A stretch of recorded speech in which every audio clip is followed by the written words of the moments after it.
he might be here about 7. He or she, don't give it away, don't give it away, don't give it away. Maybe dialing in from wherever they are around the world. Don't give it away, don't give it away, don't give it away. Actually, it won't be a giveaway because he's in Spain at the moment, isn't he? He or she, which you wouldn't be expecting. Interesting. But yes, we've got an announcement coming.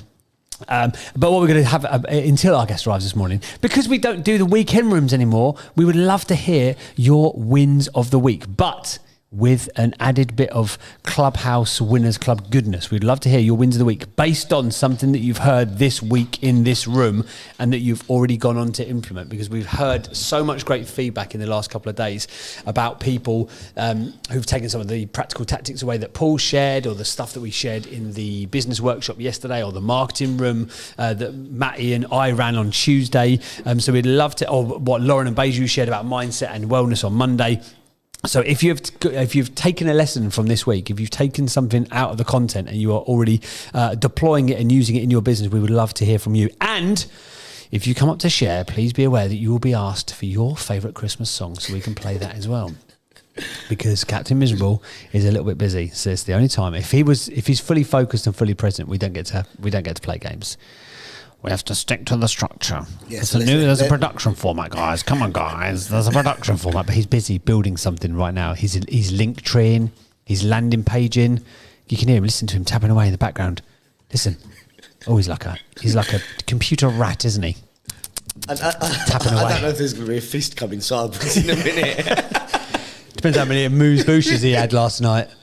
Right, so if you'd love to share what is either your win of the week or what is the one practical tactic that you've taken from the content that has been shared already this week, and what is your favourite Christmas song, Mods and Speakers, Popcorn Starly, feel free, flash your microphones if you've got something that you'd like to share, and we will go from there. I'm looking down the screen and no one is flashing, so I might just play more Christmas songs if this carries on, guys.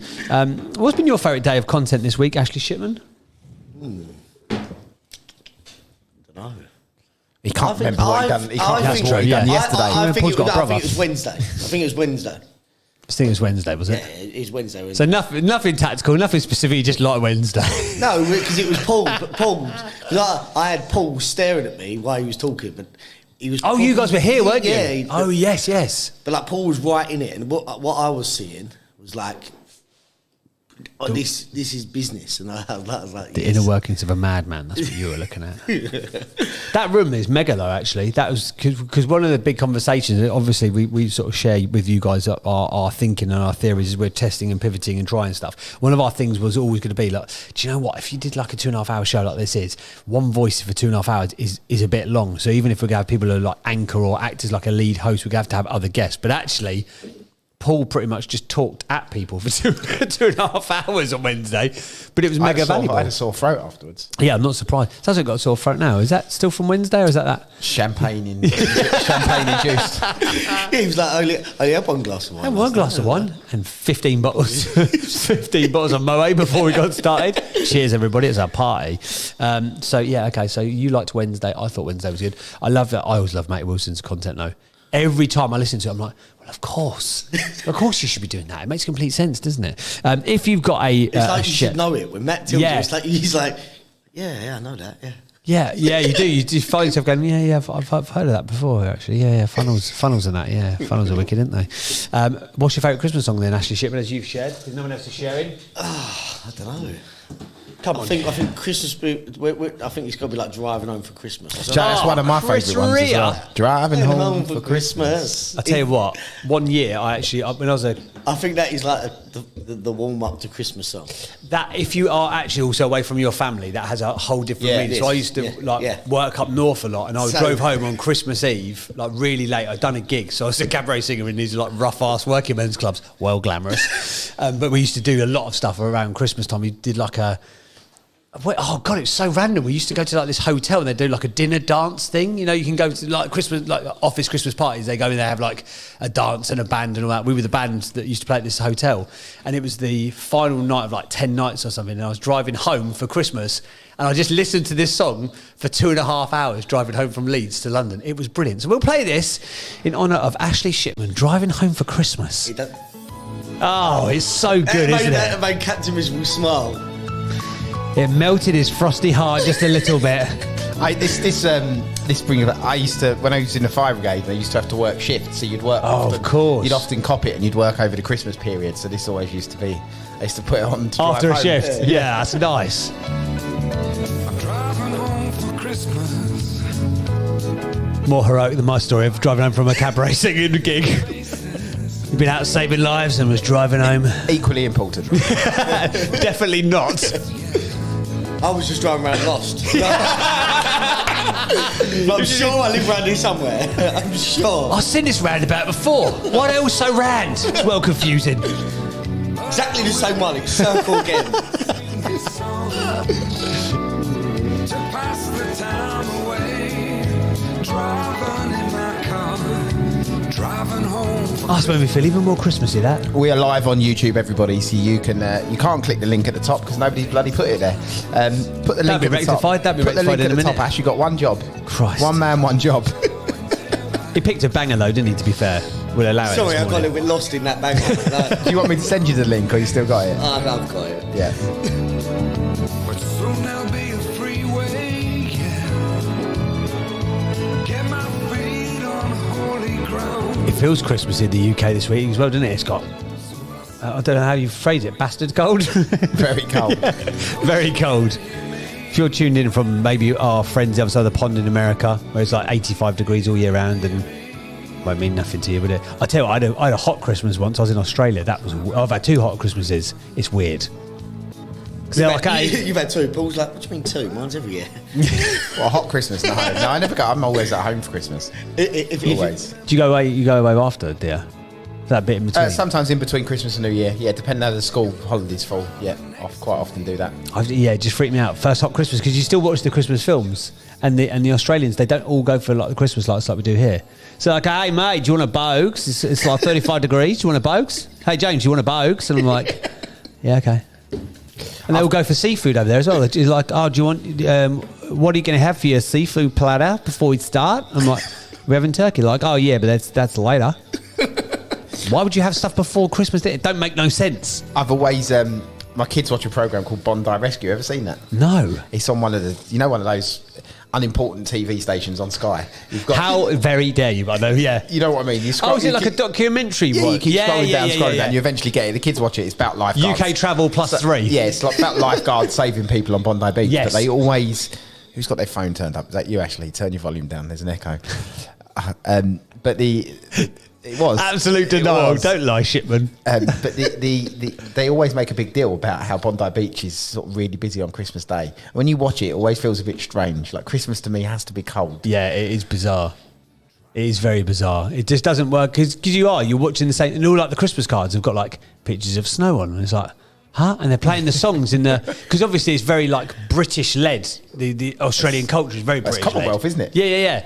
So they they play the same songs because I was chatting to my mates who've just come back this year from living in San Fran for 5 years, and there's like America's got a completely different like Christmas hits and different method of doing stuff, but Australia they basically just copied our Christmas, but it's like the summertime. It's so bizarre, and the kids have their big summer holiday during the Christmas period. It's really, really odd. Really odd. Shout out to anyone in Australia. Sorry, your Christmas is rubbish. So what do you do? Get up and put your sun cream on? Yeah, put your sun cream on, mate. Put your thongs on, which is not actually a thong. Which that was uncomfortable. Said, "Are you going to just come in, just bring some beers and come in your thong?" And I was like, "Okay, I will." Merry Christmas, gang. Here's my ass. Thongs turns out is flip flops. So never make that mistake again, especially on Christmas.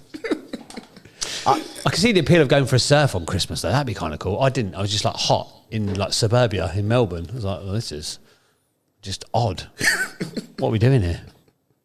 Anyway, there you go.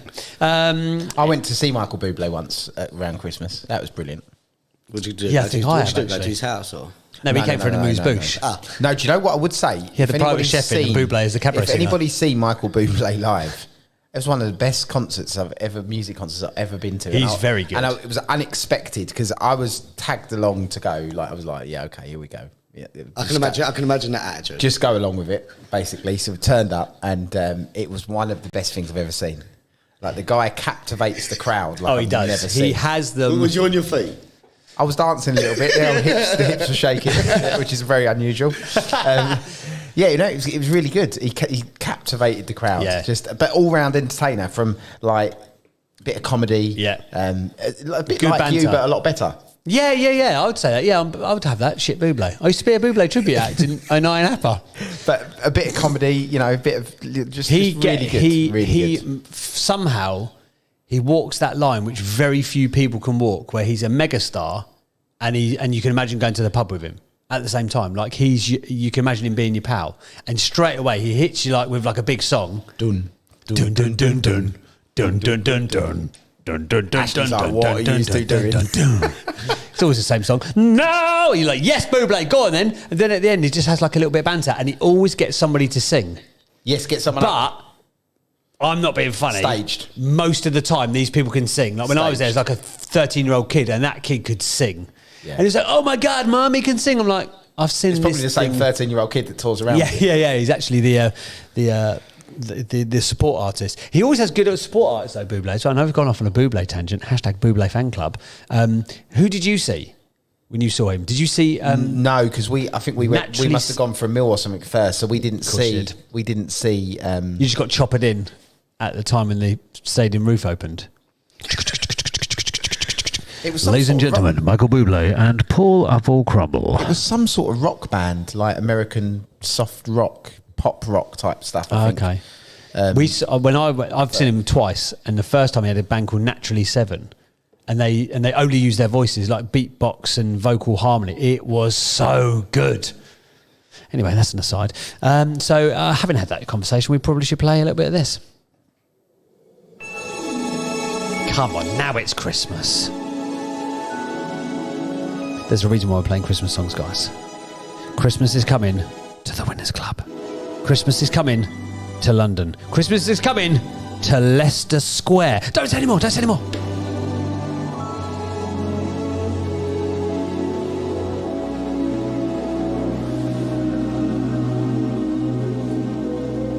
Ashley Shipman, take it away. 3, 2, 1, sing.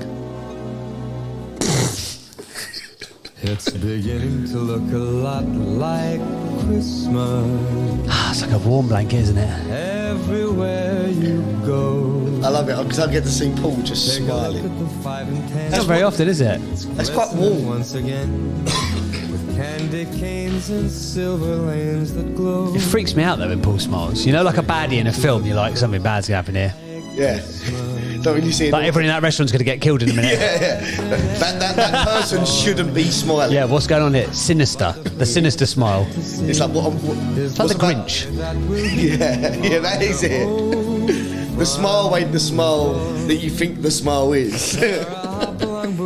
What is that smile? Definition of covering? character. That is what I'm googling at the moment. That only works if it's not factually correct. If it's just facts. For school to start again. Right, is anyone else going to flip and share this morning? Because at the moment we've just had a Christmas karaoke session. What was your best moment from this week? Go on, My best share moment. it. My best moment. Matty Wilson's. Matty Wilson is always my best. Matty Wilson's legs in shorts or content, either way. And I had to show my wife his legs after. She's like, show me his legs then. She's like, oh yeah, really nice, aren't they? So stop it. That's enough now. Yeah. You've seen enough. But have His you learned? friend. No, decline. Have you learned and implemented anything? That is the question. Do you know what I was doing yesterday? I see what you're trying to do there. Throw me under the bus, I'll throw you right back. Do you know what I did yesterday? Score app. You know about Score app? Yeah, I know what you Score don't App even is. know about Score Daniel app. Priestley's. I know what it is. All right. Whatever. I know Matty didn't talk about that, but I was like, do you know what? I need something that's going to give me that like quiz functionality. Let me test this out. And I took a leaf from Matty Wilson's book. I made it simple, not too complicated, and I made a Score app. Is it live yet? No. That's not the point. I just Stop judging me, because to look a lot like Christmas. Okay, gang, we're going to have a little bit of a share from you lot now. Right, what is your number one learning or lesson from this week? And what is your favourite Christmas tune, you beautiful bunch? Lauren, come on then. And by the way, Lauren's one of the woke people who knows some stuff about some stuff, so don't say nothing, all right? Don't say nothing. Good morning, everybody. Thank you, guys. This is actually how I'd quite like to wake up on Christmas Day with you three. This is really weird. Absolutely not. I feel so Christmassy. This is great. I've had to like come into another room so I can really turn the volume up. Okay. This week I've absolutely loved it. It's been really fantastic. And Paul, your day was my favourite on Wednesday. Brown noser. Brown noser. Whiteboard on the wall and mark keep scores. Keeps. The loser buys dinner. Or we just get the score up. Yeah. It's true. Okay, so you like Paul's day, and what else? What else did you enjoy? No, that was we can only have one favourite. Yeah, that's true. That's true. So Paul's session was my favourite, and I love the breakdown of KPIs that run through the business, and that's something that I am absolutely going to be looking deeper in for myself. I've already started looking, but I have actually committed to next week because I've actually taken this week off. I've not been very well, so I've completely wiped this week, taken some of my own advice from Monday. But no, Wednesday was definitely the KPI part. I loved that. Thank you ever so much, everyone. I've actually, off the back of that, created quite a very good document to explain all of that in probably better terms than I articulated it on Wednesday. But it should be ready, actually, probably by I'm hoping Tuesday or Wednesday I'll have it completely finished and done. Oh, awesome. It's bigger than I expected, so... Amazing. I started explaining it. Is this the same sort of... Have you ever heard about Rob Dyrdek talk about his KPI metrics? That's a good podcast. It's a good podcast, isn't it? Have you ever heard him talk about his KPI formula for life? Yes. Do you think it's something similar that you've created? No, this was maybe this was 10. I've cut the document down. I've actually got 12 metrics that I track. Oh, okay. But some of them won't be widely relevant, so I've cut it down to 10, and I might cut it down to 8. But the important ones. But I've gone in to explain what they are, what they mean, and what steps you can take to start to track that. So awesome stuff. Gone down. Lauren, you didn't tell us your favourite Christmas song. You didn't tell us your favourite Christmas song, so we can play it for you like a crap version of Magic FM. Oh, okay. Well, you're going to go for something obscure, aren't you? You're going to be like, No, do you know what I like? I like Feliz Navidad. Shut up. Come on. No, not at all. I'm going to go absolute. Well, it's classic to me, and I know it's going to be classic to literally every female in the room. It's got to be Mariah Carey. Christmas doesn't start until then. That is true. Hang on. You're right. It is a goodie. It's a goodie. So this is for Lauren. All she wants for Christmas is this song and to wake up with us three chatting nonsense. Why would you want that, frankly?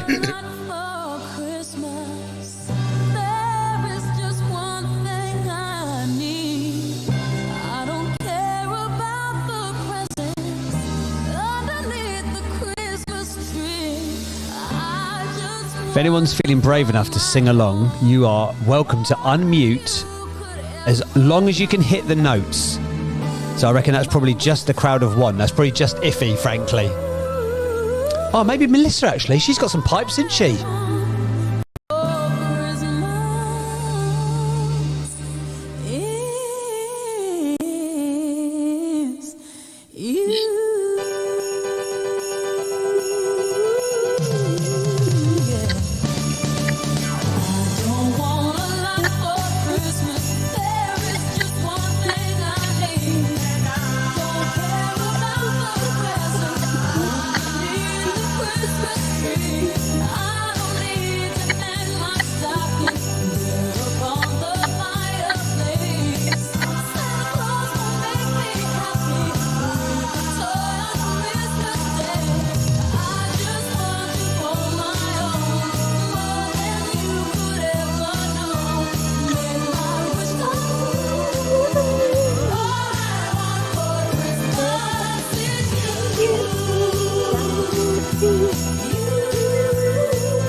So funny.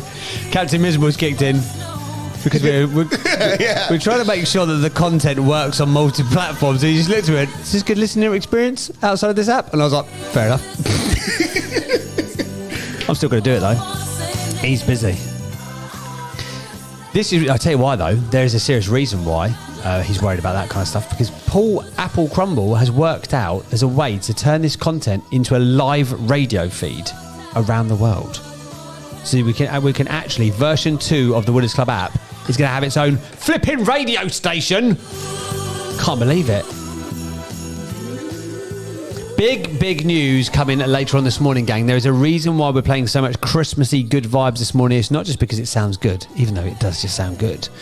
There is big news coming at about 7:30. You guys said to us in your droves, you were like, can we do a Christmas party? Can we do a Christmas party? Can we do a Christmas party? And we were like, no, we're not doing a Christmas party. We haven't got enough time to do a Christmas party. We've got stuff on. Turns out we might have a Christmas party. There might be a gathering, gang.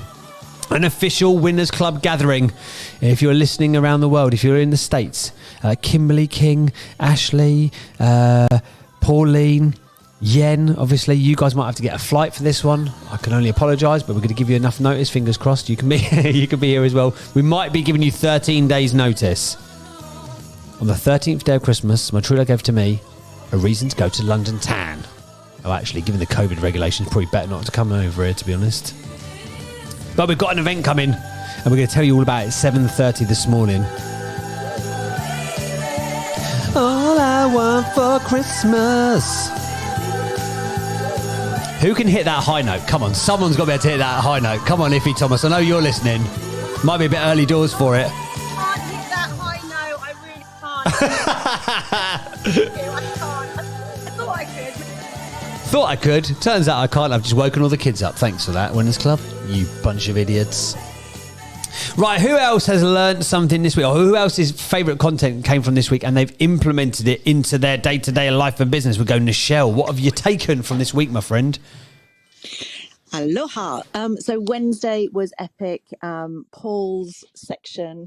And I already had sort of different bank accounts that he was talking about, but in different banks. So I didn't know that you could have several accounts under, like more than one or two under one bank. So when he was saying about you've got your profit coming in and then you've got for one specific product or service, then you've got a main bank account where all your outgoings are out. You've got to make sure that the percentage that goes out for that particular service is covered off by what's coming in that lane, if you like, for that service or product. So that was, I loved all of that because I'm trying to structure everything financially in the background. I've really I've taken on a bookkeeper because I don't need to be doing all of that stuff. It takes up too much of my time. I don't enjoy it. So I've really niched down on sorting out my finances, the structure, trustees, wills, all of that stuff in the background so that it's all going to sort of,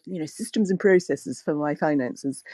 So that was epic. And then obviously, scaling up, all that information he gave us was amazing. So I'm really looking forward to the spreadsheet he's or the document that he's working on. So thank you for that, Paul. What a great Christmas present that is. And the win of the week.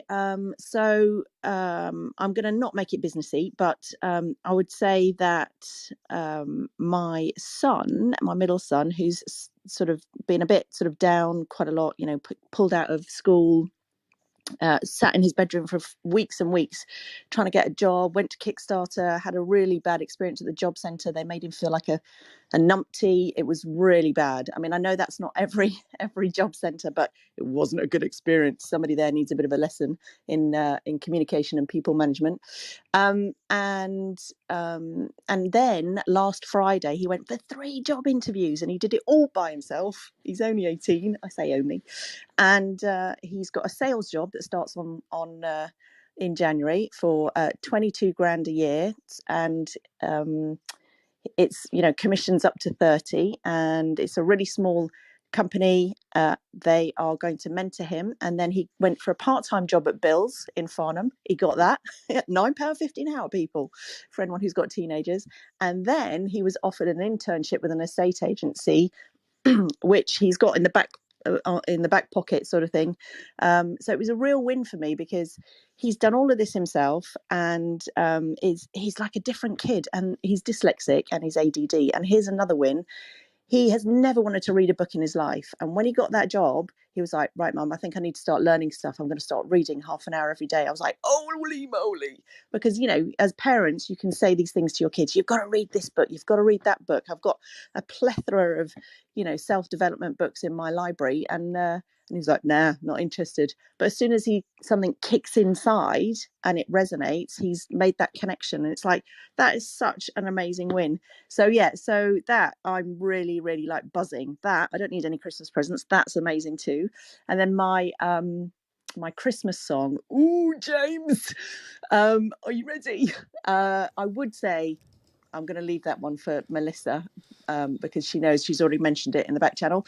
But I'm going to go with "Do They Know It's Christmas" by Band Aid. Okay, which one? The 1984 version or the weird the weird remix where Dizzy Rascal raps over the top of it? Of course, it's got to be the original. Of course, it's got to be the original. Yeah. So this one's for Nichelle. Loved your share, by the way, as well. Well done to your son. It's Christmas time. There's no need to be afraid. At Christmas time, we let in. Does anybody else do that? Is like sing along to this, but try and do the voices? Is it just me? Do you know what I want for Christmas? A karaoke version of this song done entirely by Paul Applecrumble, doing all the voices. Yeah, Christmas time.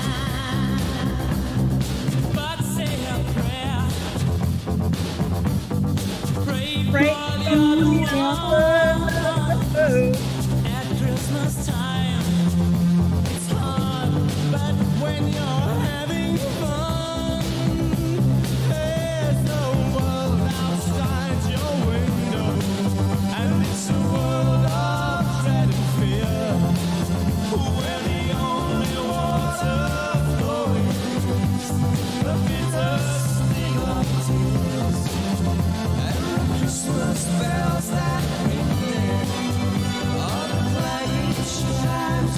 Come on, gang, sing along if you know the words.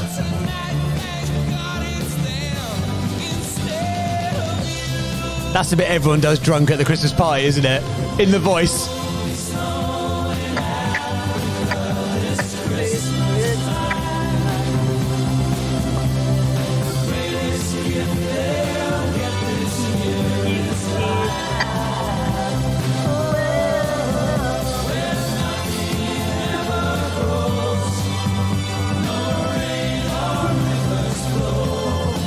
Go!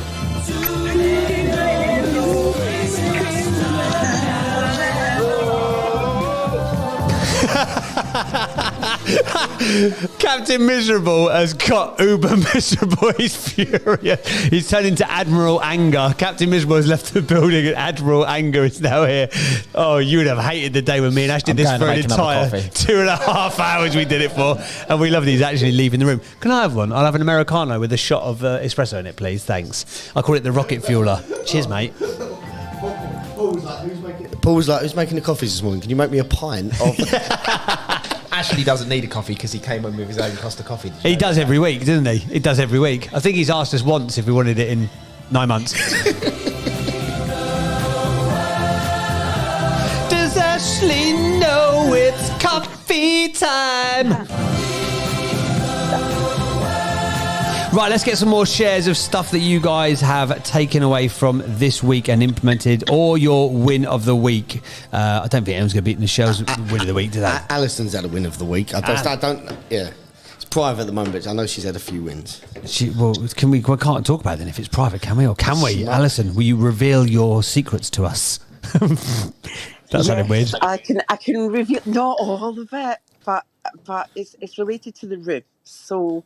I did send Ash a wee voice note. So, when did we start coming in the room? January, was it? January? It was, yeah. And so we're nearly a year in, and as you know, like I sort of come in most days, comment, sit, watch, listen. And, you know, I've talked a few times that I've spent quite a lot of money with people that I've met on the app. You know, obviously got my app, did various different things, but haven't really I've not gone out, as you know. I give my opinions on things. I don't pitch, so I've not recouped any money back from the time. So, and that's not a problem. That's not why I come. I come in because I like to give, any help that I can give. And on that subject, well done to Nichelle's son. If you DM me your address, Nichelle, I'll send him a copy of Secrets of Successful Sales, the first book. That'll really help him. And they use that book as the curriculum, the educational curriculum, and all the sales apprenticeships in Ireland. So that should be a great level for him to learn. So that's on the side. Anyway, so Paul, I know he's maybe making the coffee, but if you were to say to somebody and have a conversation, I've been using this Clubhouse thing, I talk in the morning, loads of people, I'm going to start a business with somebody that I met in the app that I've never met. It's bad enough, like the three of you guys, like at least you've met. So the conversation's been going on for a wee while with this person. I have never met this person. We have set up a limited company. We're both directors of this limited company. We've got a joint bank account. Again, that was quite tricky. So coming back to what Paul was saying, I love the fact he says open more than one bank account. We were struggling to get one bank account, but we've got it. We've created a product for a specific industry, which I can't see yet. And we've been given a huge grant, a 6-figure grant, to create a product which will help neurodiverse people in this specific industry to learn personal development, to learn various skills around business education. And we've already, we've got our legals. We've just, again, part of the reason is we're trademarking it. We had a meeting with a trademarking lawyer yesterday. And this product that we have created, which I can't name yet because of the trademark stuff, will actually revolutionise a complete industry. And the person that I've partnered with, who is sometimes in the room, sometimes not, is really well connected around the world in her industry. And this will revolutionise around the world. And so I talk about Neil, who's Mr. Edgar, and he and Paul share some of the same traits, will we say? And Neil doesn't get involved in anything to do with my business, and I don't actually ask for his opinions on anything to do, because he's always, for every 100 positives, I would come up with, Neil would come up with 1,000,000 negatives. So I just don't ask his opinion. But on this one, he's like, I know it's really bizarre, Alison, but this is really, but this is massive. So this would not have happened had I not come into the winner's room, continue to come into the winner's room, and again, not go for any, not pitching for any business. But the other thing on the back of this, we have got a huge customer that's ready to buy this product. We've got a timeline which will finish in April. And the timeline, we have to have it ready for April. There's no negotiation on that, so it's going to be hard work. But as soon as it's ready, we've got a purchase order for somebody that's going to buy it wholesale for an organisation. And Ash, from the bottom of my heart, I thank you for what you've created in the winner's room. And James and Paul, I thank you from the bottom of my heart, because we know that Ash wouldn't have been able to continue this legacy on his own. So the three of you stepping up to the mark, sometimes you might forget what you give to this environment and what you've actually done. But without your community effort, help, I can't help people around the world to improve their life. So, that's a genuine thank you. And my song is always Boney M, Mary's Boy Child. I love that. And I love Christmas in the sun, so I can't stand Christmas in the winter. Like I lived in Cape Town, I lived in Sydney. We used to every year go to the Caribbean for Christmas. So summer all the way for Christmas. That's what Christmas means to me. Alison, we can send you the address for gifts and commissions. So they can be sent. And I'm very glad you didn't announce that Ashley Shipman was your business partner, because I was about to tell you, do not do that. I was looking at him over the screens in the studio. I'm thinking, is it you? Is it you? And he wasn't looking at me. I'm thinking, it's him, isn't it?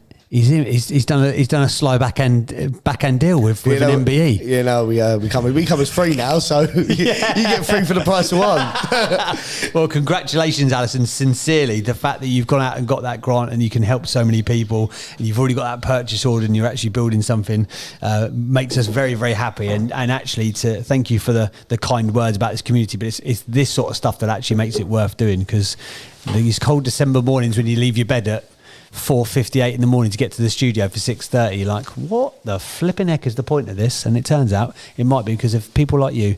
So in honour of Alison, let's play a little bit of Boney M. What a tune as well. This is so Alison, isn't it? This is just so Alison. must stay. And man will live forevermore because of Christmas Day.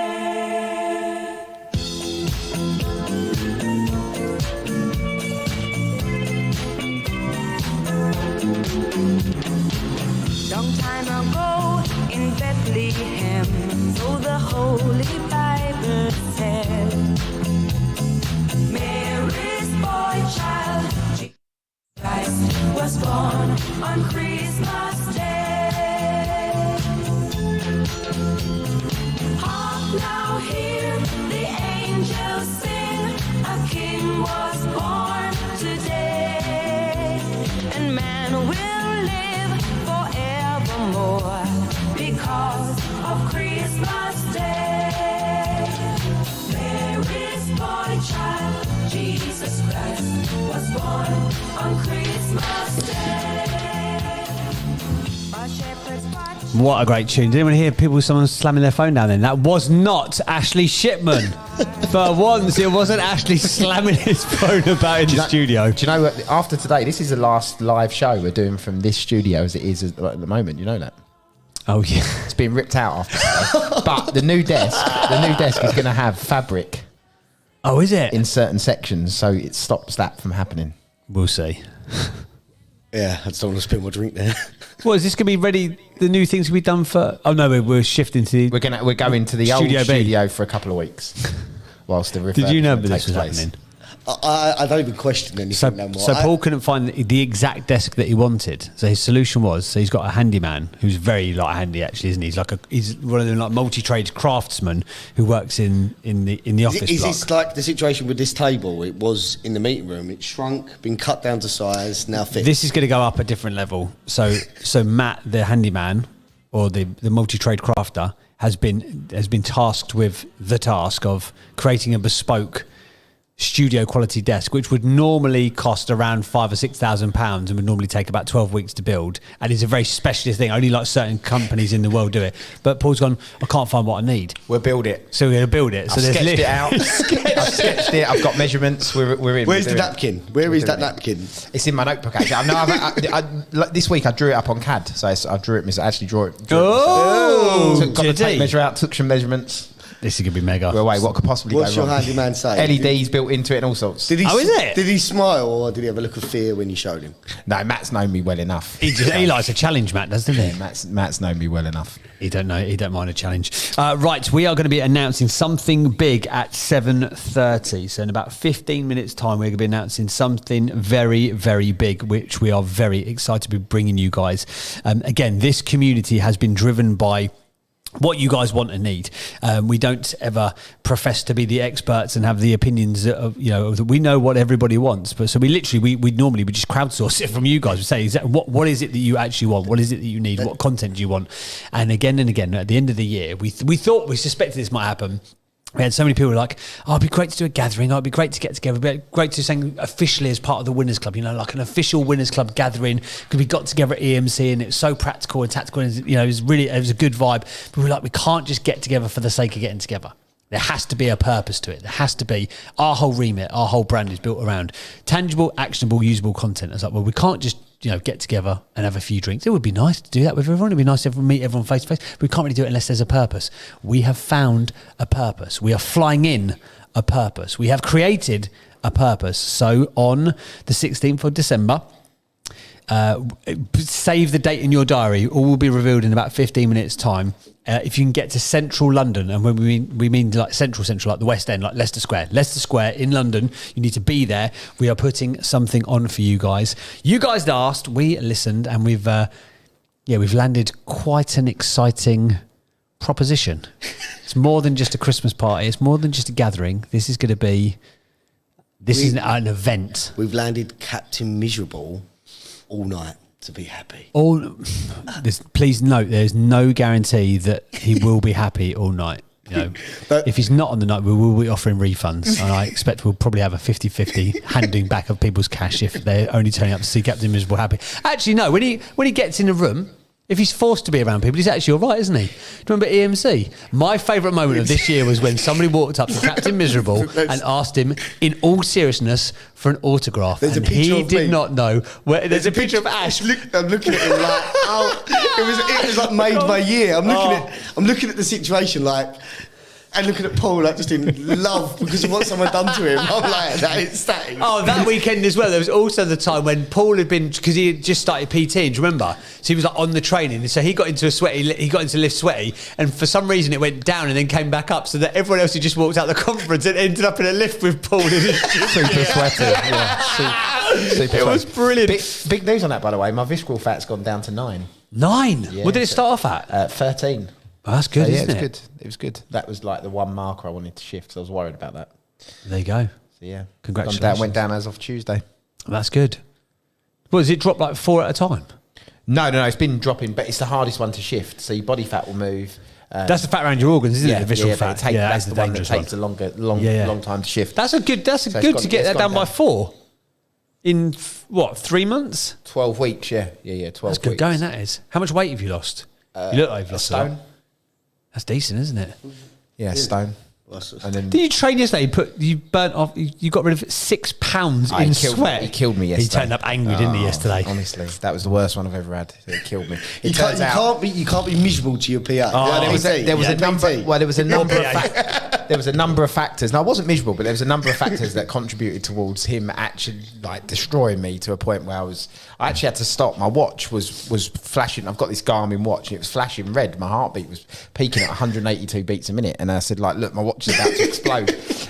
But he turns out he had a. I'm just checking that he's not in the room before I reveal he's in a. No, he's not. He had a frustrating meeting. He had a meeting with his ex partner. Oh god! And the day before, which he said didn't go very well. So I think he was generally pissed off with life. First of all, that was the number one. Please factor. don't Oh, say- yes. Did you put a cherry on it? The Oh, second God, one he did. is I actually basically said to him, look, it's going to be really hard this week for me to stay on sort of like plan in terms from a nutrition perspective because I was out Wednesday night with some friends. Yes, I have got friends other than used to. What? What? So I was out with some friends for dinner on Wednesday night. Real friends? And then we had obviously a dinner at my house with a load of family last night. So that was 2 nights where obviously, you know, Diet goes out the window. I think my starter had more than my daily calorie counts last night. So I sort of said that to him, and obviously all 3 of those things. And didn't you admit contributed that to- you'd had a couple of beers or something as well? the night I said on Wednesday night, I said I was really good. I just basically ate meat. We went to an Indian restaurant. I had no, but it was like an Indian fusion restaurant. It wasn't normal Indian. Oh, okay, like a fancy Indian. Yeah, so I basically ended up eating a plate of lamb chops and some spinach just to try and be good. And a couple of beers. Yeah, and he didn't like that. So yeah, That set him off. It was tough yesterday. I've seen your PT Ben when he trains by himself. Now it's one thing to have someone else train you to a level like and really really push you, but he definitely walks the walk. I've seen Ben train that hard in the bodybuilding gym that he's been sick in a bin and then carry on the session. So when I signed you up with him, or I actually nudged said you in his direction, I was like, "This is gonna be good." I actually said to him, I'm nearly going to be sick. He said, yeah, but you haven't yet, so carry on. That's his mentality. That's his mentality. I love it. All right, You let's finished get- being sick now? No, it's Brilliant, working. carry You on. know, he's working. I'm going to help. He came on my podcast as a guest, but I'm going to help. He's gonna be one of the launch episodes. Isn't He is, yeah. But yeah, we'll get him in here one day because he's good. You know, you've known him longer than I Yeah, have, he's a haven't good you? lad. He's a good lad. And he really knows his stuff. And whilst he will like make you sick in a bin, and he trains you hard, and he's like a 6.5 foot, pretty much pure muscle, Thai fighting kickboxer. He's also like he's meditated every day for the last 15 years. Like he's really like it's quite zen. Unless he loses his rag. He's not zen. He's a bit scary. But yeah, we'll get him in for sure. Right, let's have one more share of the week and your favourite Christmas song. Let's go to lovely Yen and let's have your share, your win of the week or your share of the content that's been most valuable to you this week and then your favourite Christmas song. But, oh God, Yen's already messaged me in the back channel and told me what her song is. This is going to be painful, guys, but we have to respect everyone's opinion. So go on, Yen. What's your win of the week and then tell us your awful Christmas song. Oh, that is so unkind, Joe. It's also so factually correct. I'm sorry, Yen. But if you want to play a different version, that's also okay. I understand. Yeah, so let me know. Or you can play something. No, we'll play. I We'll will play not your say song. We'll play your anything. song. It's being preloaded as we speak. Great, thank you so much. And for me, the highlight of the content is also Paul's session. I just feel that it had a really good rhythm to start with, and all the answers were really spot on. And also because he kindly answered one of my questions, so I was really grateful. So I would add one more vote to Paul's session. Thank you. God damn it, that's 3. That's 3 for you. I am keeping score. That's 3 for you. Did you handle a session this week? I can't remember. Lovely. Yeah, he just said lovely. So there's zero scores for Ashley, 0 for me, and 3 for Captain Miserable. So what far. I liked about Wednesday is that we got the questions. I was getting the questions. Paul was typing them down. Then we went through the questions. That's what I think was on the spot. And somewhere along the lines, you found your voice again. You lost your voice, didn't you, at the start of the week? Did anyone else pick up on that? That you just completely lost his voice? Did. Yeah, he did, yeah. And then it came back randomly. You woke up overnight and it was back. I bet Charlotte was furious, wasn't she? But she's like, oh, thank God, I'm going to get some peace and quiet. No, it's all right, love, I'm back. I'm back. It's back on Wednesday. It's not even my voice. It's apparently I'm just a noisy person, apparently. No, that is a shocker. That is a shocker. I can imagine between us you and the other 250 people that listen to this room on a regular basis are fully aware of that. We are, yes. It's not new news to us, that, to be honest, Ash. Awesome. Thank you for your share, Yen. And in honour of everyone's opinion being valid, this is Yen's Christmas song. Yen, and again, just remember, for context, what's your favourite ever Christmas song? And Yen has picked this.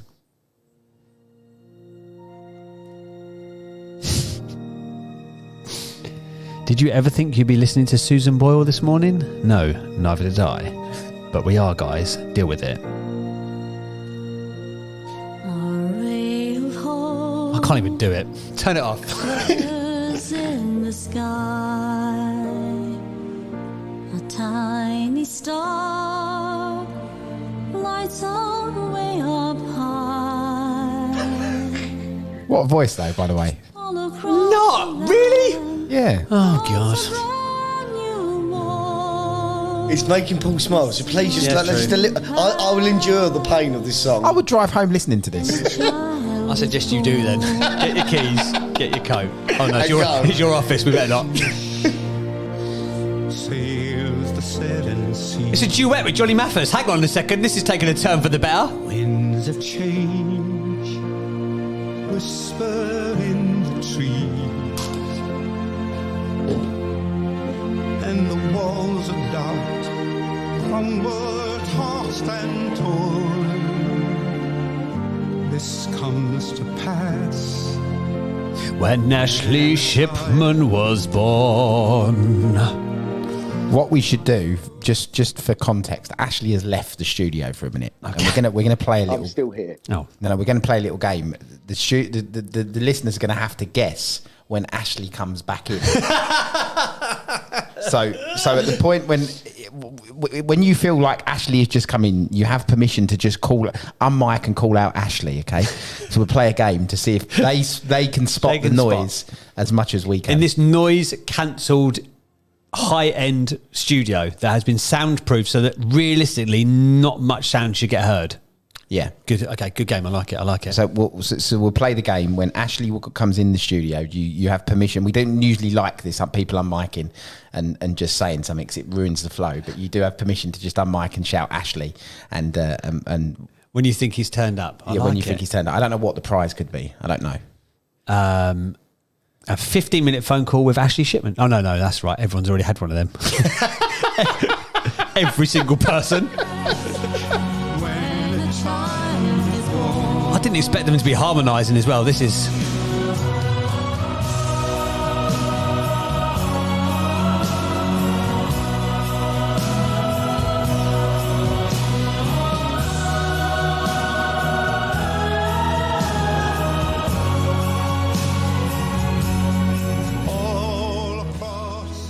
I'll take it back, Yen. I'll take it back. I moderately enjoyed that.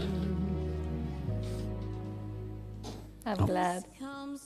Come on, we might go. Oh, there we go. Someone's done it. Ashley is indeed back in the building. That was the quietest entrance he's ever come in. I He looked like sneaked in with my full volume on my phone. Who was the winner? I didn't even. I think it was Iffy. It was me. It was me. Well done. Congratulations. Are you still got your phone on without headphones in as well? Christ on a bike. Right. But Come on, Paul's happy at the minute, please. No, but who would have thought that Susan Boyle was going to be the answer to Paul's happiness? Like, that is a unique skill to have to be told that every week without fail, consistently for the best part of a year. Skill? Skill is the right word? That's a unique ability. That really is. To, like, you know, bring headphones. Now, rule number 1 is bring headphones. Rule number 2 is turn the volume down on your phone. They're the 2 rules of coming into the studio. Simple. But for the past year, every single time we're in a live environment like this and I can still hear your phone causing an echo, you have to say the same thing. That's a skill. I like the way skill? I like the way you position it. Skill the right word. The ability to forget. Have you been having sunbeds? I just realised how brown you are. Have you been on the sunbeds again this week? No, it's just been sunny, isn't it? For God's sake. Have you had your hair cut as well? You're looking very handsome today. You're losing a lot of weight. You cutting again? Yeah, I'm going to start, because it went a bit out the window. It went a bit out the window. You went from intermittent fasting to intermittent eating. Eat as much as I can. Yeah, no. I love when that happens, though. No, I get my hair cut every week. It is Christmas. Why not? All right, let's have. Did you just speak to the person we need to speak to? Is he or she good to go? Okay, we have neither got a confirmation nor a. It's all right. It's all right. It's all good. It's all good. Give us an answer though, please. Like what you just looked down at your face. Did you speak to him? He looked at me and he speak? went, "No." I didn't need to speak. No. No. No, not yet. Okay, we're all good. We're all good. It's fine. We're not speak Americano. 7:30-ish, we're going to be telling you guys a very big announcement, which we're very, very excited about. But before that, let's have a little share. Melissa, go on. What's your share of the week, your win of the week? What's your best piece of content of the week? And then tell us your favourite Christmas tune. I know you're going to pick a goodie because you're Welsh, and Welsh people flipping love music. Welsh flipping people love great anchors as well, James. Your content was my favourite this week when you asked those questions. Put it on the board. Put it on the board, Apple Crumble, now. 3-1. 3-1-0. And off the back of that, I created like a sort of an explainer video yesterday. And when I shared it with kind of people, that I sort of go to for advice and ask them what their opinion, they were able to articulate exactly what I do, which was brilliant. So I'm just thanks for the inspiration on that, which was awesome. And yeah, I'm quite happy and thinking a little bit more about actually where am I sharing my message and what am I saying and who am I telling it to. So that is awesome. You are very welcome. It's great that people who you are sort of already who are already watching your content actually get the message back, because that's the most important thing. At least we know somebody listened to you. Well, that's one. If one out of a couple of hundred, if a couple of hundred switch off, but you still got one. If it only takes one change life to make it worthwhile, doesn't it? Ashley, he's back in the room again. Now he knows that we're not playing that game again. Walks in like a bull in a flipping china shop. Melissa, you didn't tell us your favourite Christmas song. Well, I think Nichelle set me up for it. It's Wham! Last Christmas. Oh, of course it is. I would expect nothing less from you. Great choice. Thank you very much, amigo. Let's go. Wham. Where's my volume? Here we go.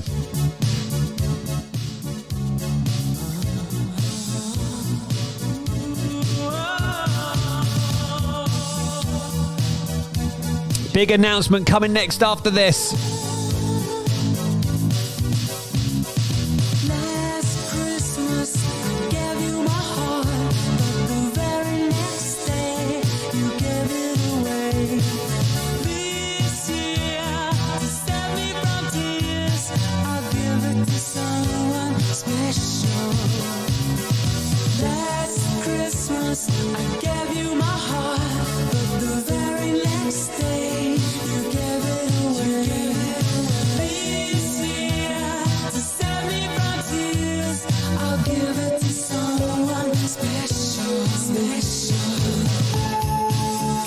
Big Christmas announcement coming in 1 minute at 7:30. The Winners Club are announcing something very big.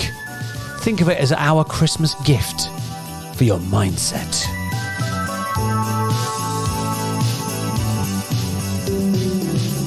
Once bitten and twice shy, I keep my distance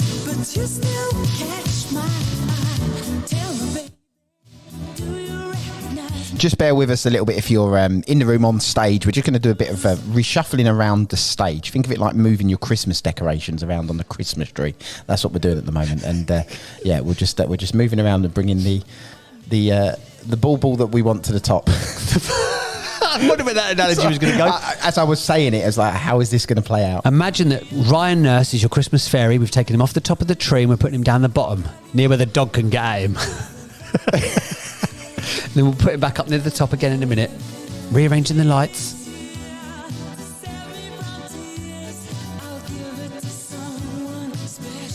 Right, it is 7:30. Oh, who unmuted and just went special? That was freaky. That was a little bit sinister. Right, gang, it is big announcement time. Dun, dun, dun, dun, dun. When we started this room at the beginning of this year, we had no idea, quite frankly, what was going to be created. We had no idea of... can you get some dramatic music on for in the background? Oh, well, here you go. Have that. When Ashley Shipman, who would have thought that when Ashley Shipman opened this room on like the 3rd of January and just then started direct calling people straight after, going, do you want to come and do a Clubhouse room? And I was like, I don't really know what a Clubhouse room is, Ashley. He's like, yeah, neither do I. Let's do it though. I keep getting brought into these rooms and going on the stage. I don't know what's happening. Anyway, who would have thought that that then turned into the Winners Club? Was that always the first name? It was like the second room, but Breakfast with Winners. Breakfast with Winners was the first one, wasn't it? That's right.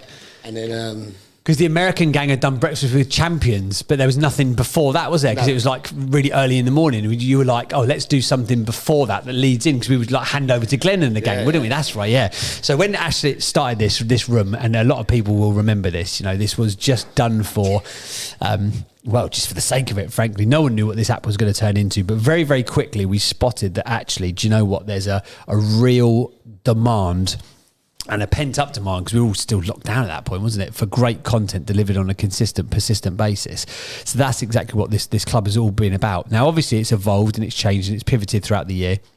But we've always, I guess, sort of May time, we were like, right, let's turn this into something proper. Let's turn this into almost like broadcast. Let's turn this into tangible, actionable, usable content that people can go and utilise on their day-to-day basis. And we kind of decided we wanted to be the antithesis of what a lot of the other rooms were doing, I guess, which was, selling a load of stuff to people. We're like, well, why don't we just not be that? Let's just create great content and the audience will come and the audience will stay. And that's been true to form. A couple of weeks ago, about 8-10 weeks ago now, we had a conversation directly with Clubhouse. And Clubhouse said to us, you've actually got the most engaged club in Europe. It's not the biggest because it's 30,000 odd people, but it's the most engaged in terms of the listening hours. You guys have got the stickiest content that there is out there. We get 1 million minutes of download of listen time every single month. We have about 100,000 people who come through this room every single month. So it's become quite a big platform now. And earlier on in the year, we've started to get, quite notable people who would come up on stage and share the stage and would come and sort of have conversations and share their expertise and their advice and all that kind of stuff. And we had the ability inadvertently to bring some amazing people to this community and to share their knowledge and to share their wisdom. Some people that you previously would have only seen with the likes of Oprah Winfrey. Some people that you'd only previously have read about in like Forbes magazine. Some people that you only would have read about in like Influencer magazine and seen on YouTube and on TV and that kind of stuff. And we brought these people in to bring you guys more tangible, actionable and usable content. That was kind of the remit of it. Anyway, long story short, with some of these people, we've had them on a few times. And with some of these people, in a few rare instances, but it's been very enjoyable, we've become quite good pals. And they like what we're doing, and they like what the methodology and the ethos of this community is, and they love the people within this community, and they love the fact that they're action takers. They love the fact that actually we give you guys, or they give you guys, information and knowledge, and it gets deployed almost instantly. So that being the case, and you might see, if you look at the top of the room right now, if you PTR, pull to refresh, if you look at the top of the room, there's us normal three amigos of idiots at the top, the fairies on top of the Christmas tree. But if you look in the second row, there's some quite notable people in the second row. And I'm not talking about just Ryan and Susan, obviously notable, but you might also spot that the one and only life coach to the stars, Tim Story, is just in the second row. Now, Tim's become a good friend of the show. And we were chatting about, again, everyone wanted us to do like a Christmas party or a Christmas gathering, but we were like, Okay, yeah, but what's the actual purpose of it? Because again, tangible, actionable, usable content. And we wanted to... Can you get that screen over there? Just so I can see what we've written. We wrote some mega content yesterday. I was like, I want us to be able to see that. So anyway, Life Coach to the Stars, Tim Story. We were having a chat. We were like, do you know what, Tim? It would be great to get together at some point in time. Just so happens that Tim's diary has lined up with our diary, and verylastminute.com, we've been able to put something together. So ladies and gentlemen, boys and girls, I'm super excited to announce Apple Crumble, hit that music. We need this now. Go. Birds flying high. On Thursday, the 16th of December, 2021, live in London, join the Winners Club. And Tim Story for an evening with Tim Story live from London. Yes, he is known as the Life Coach to the Stars. And on Thursday, the 16th of December, the Winners Club are delighted to be able to create an opportunity for Tim Story to become your life coach too. Live from the heart of the West End in London's Leicester Square, Tim will be taken to the stage to share the strategies, tactics and elite level action plans that are usually reserved for his top celebrity clients like Oprah, P. Diddy, Kanye West, Robert Downey Jr. and many, many more. An evening with Tim Story is now live. Good. Yeah, boy! Tim normally speaks in arenas. Events like Grant Cardone's 10X Growth Conference in front of 20,000 people. He's one of the most in-demand public speakers on the planet. And on the 16th of December, we have managed to get Tim to agree. We've managed to bundle Tim into a very small venue because we wanted to create an intimate experience rather than one of these big events. So we have hired out a private cinema at The View on Leicester Square in the heart of the West End. So this is normally, you know, when you see the premieres in London, this is one of the cinemas where those premieres happen. So it's The View, Leicester Square on the 16th of December for an evening with Tim Story live. It's going to be strictly limited. First come, first serve. Once tickets are gone, we're really sorry, there are no more. 120 tickets maximum. And again, this is a guy who normally sells out arenas of like 20,000 people. Oprah's life coach, Kanye's life coach, Robert Downey Jr.'s life coach, Smokey Robinson, some amazing people. An all-round good guy, actually. And a lovely fella as well, yeah. So we have got some... And if you've ever listened to Tim in this room, we normally bring him in and say, hey, Tim, can you come and share some stuff with us? And he stays for hours and hours and hours, frankly. And his content is so good. And we're going to get a full hour keynote live in front of your face in London. Come and join the Winners Club for Christmas. It's our version of the Christmas party. Tim Story is coming to London, people. Hit that button. Yeah, I'm hyped.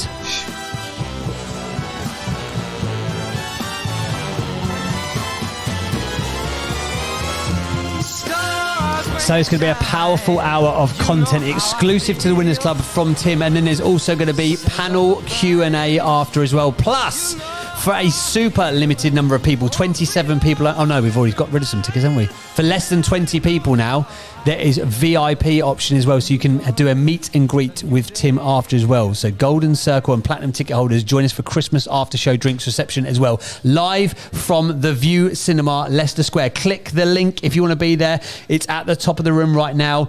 Go to that little landing page. Tickets are they start from 50 quid. We wanted to make it as affordable for people as possible because we know it's the week before Christmas, but we want to try and get you to end your year as strong as possible in order to kick off next year as strong as possible with this amazing evening of actionable content. The 16th of December, an evening with Tim Story. Who would have thought a year ago, we've got a mate coming over from America. Oh, it's just Tim Story, like a celebrity life coach. Yeah, he works with Oprah and P. Diddy. Yeah, and then a couple of days. It was so funny. We were on the phone to Tim the other day and he was like, oh yeah, I was with P. Diddy last week and Oprah the week before. I was like, and in a couple of weeks' time, you could be knocking about with Ashley Shipman. Like, great work there, Tim. Tim, are you there? Are you there to share? What an intro, guys. James, that was amazing. Sorry, I occasionally slip into Flavor Flav mode and I just turn into a hype man, but I'm so excited for this. Tim, we cannot thank you enough for making the time in your diary to come over to London, to Leicester Square, to the heart of the West End.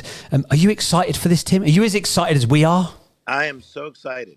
But I'm excited because of what you, Ashley, and Paul have done.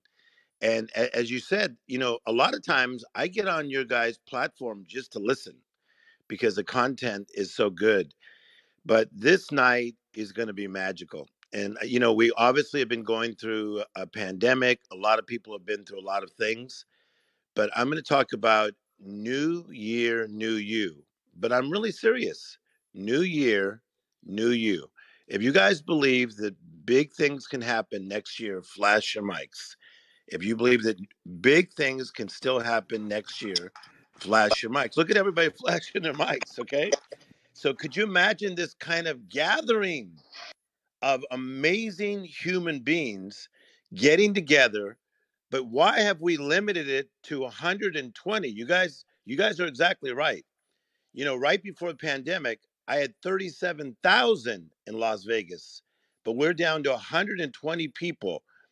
We've got 120 places, James. What are we going to do?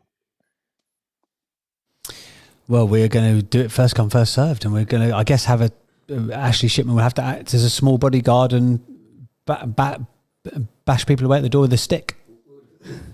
Well, I think that number one, everybody that's listening, oh my gosh, you need to come just to be around each other as a collective, right? Because magical things can happen when we get together. And then I think we're going to sell out the tickets like right this second.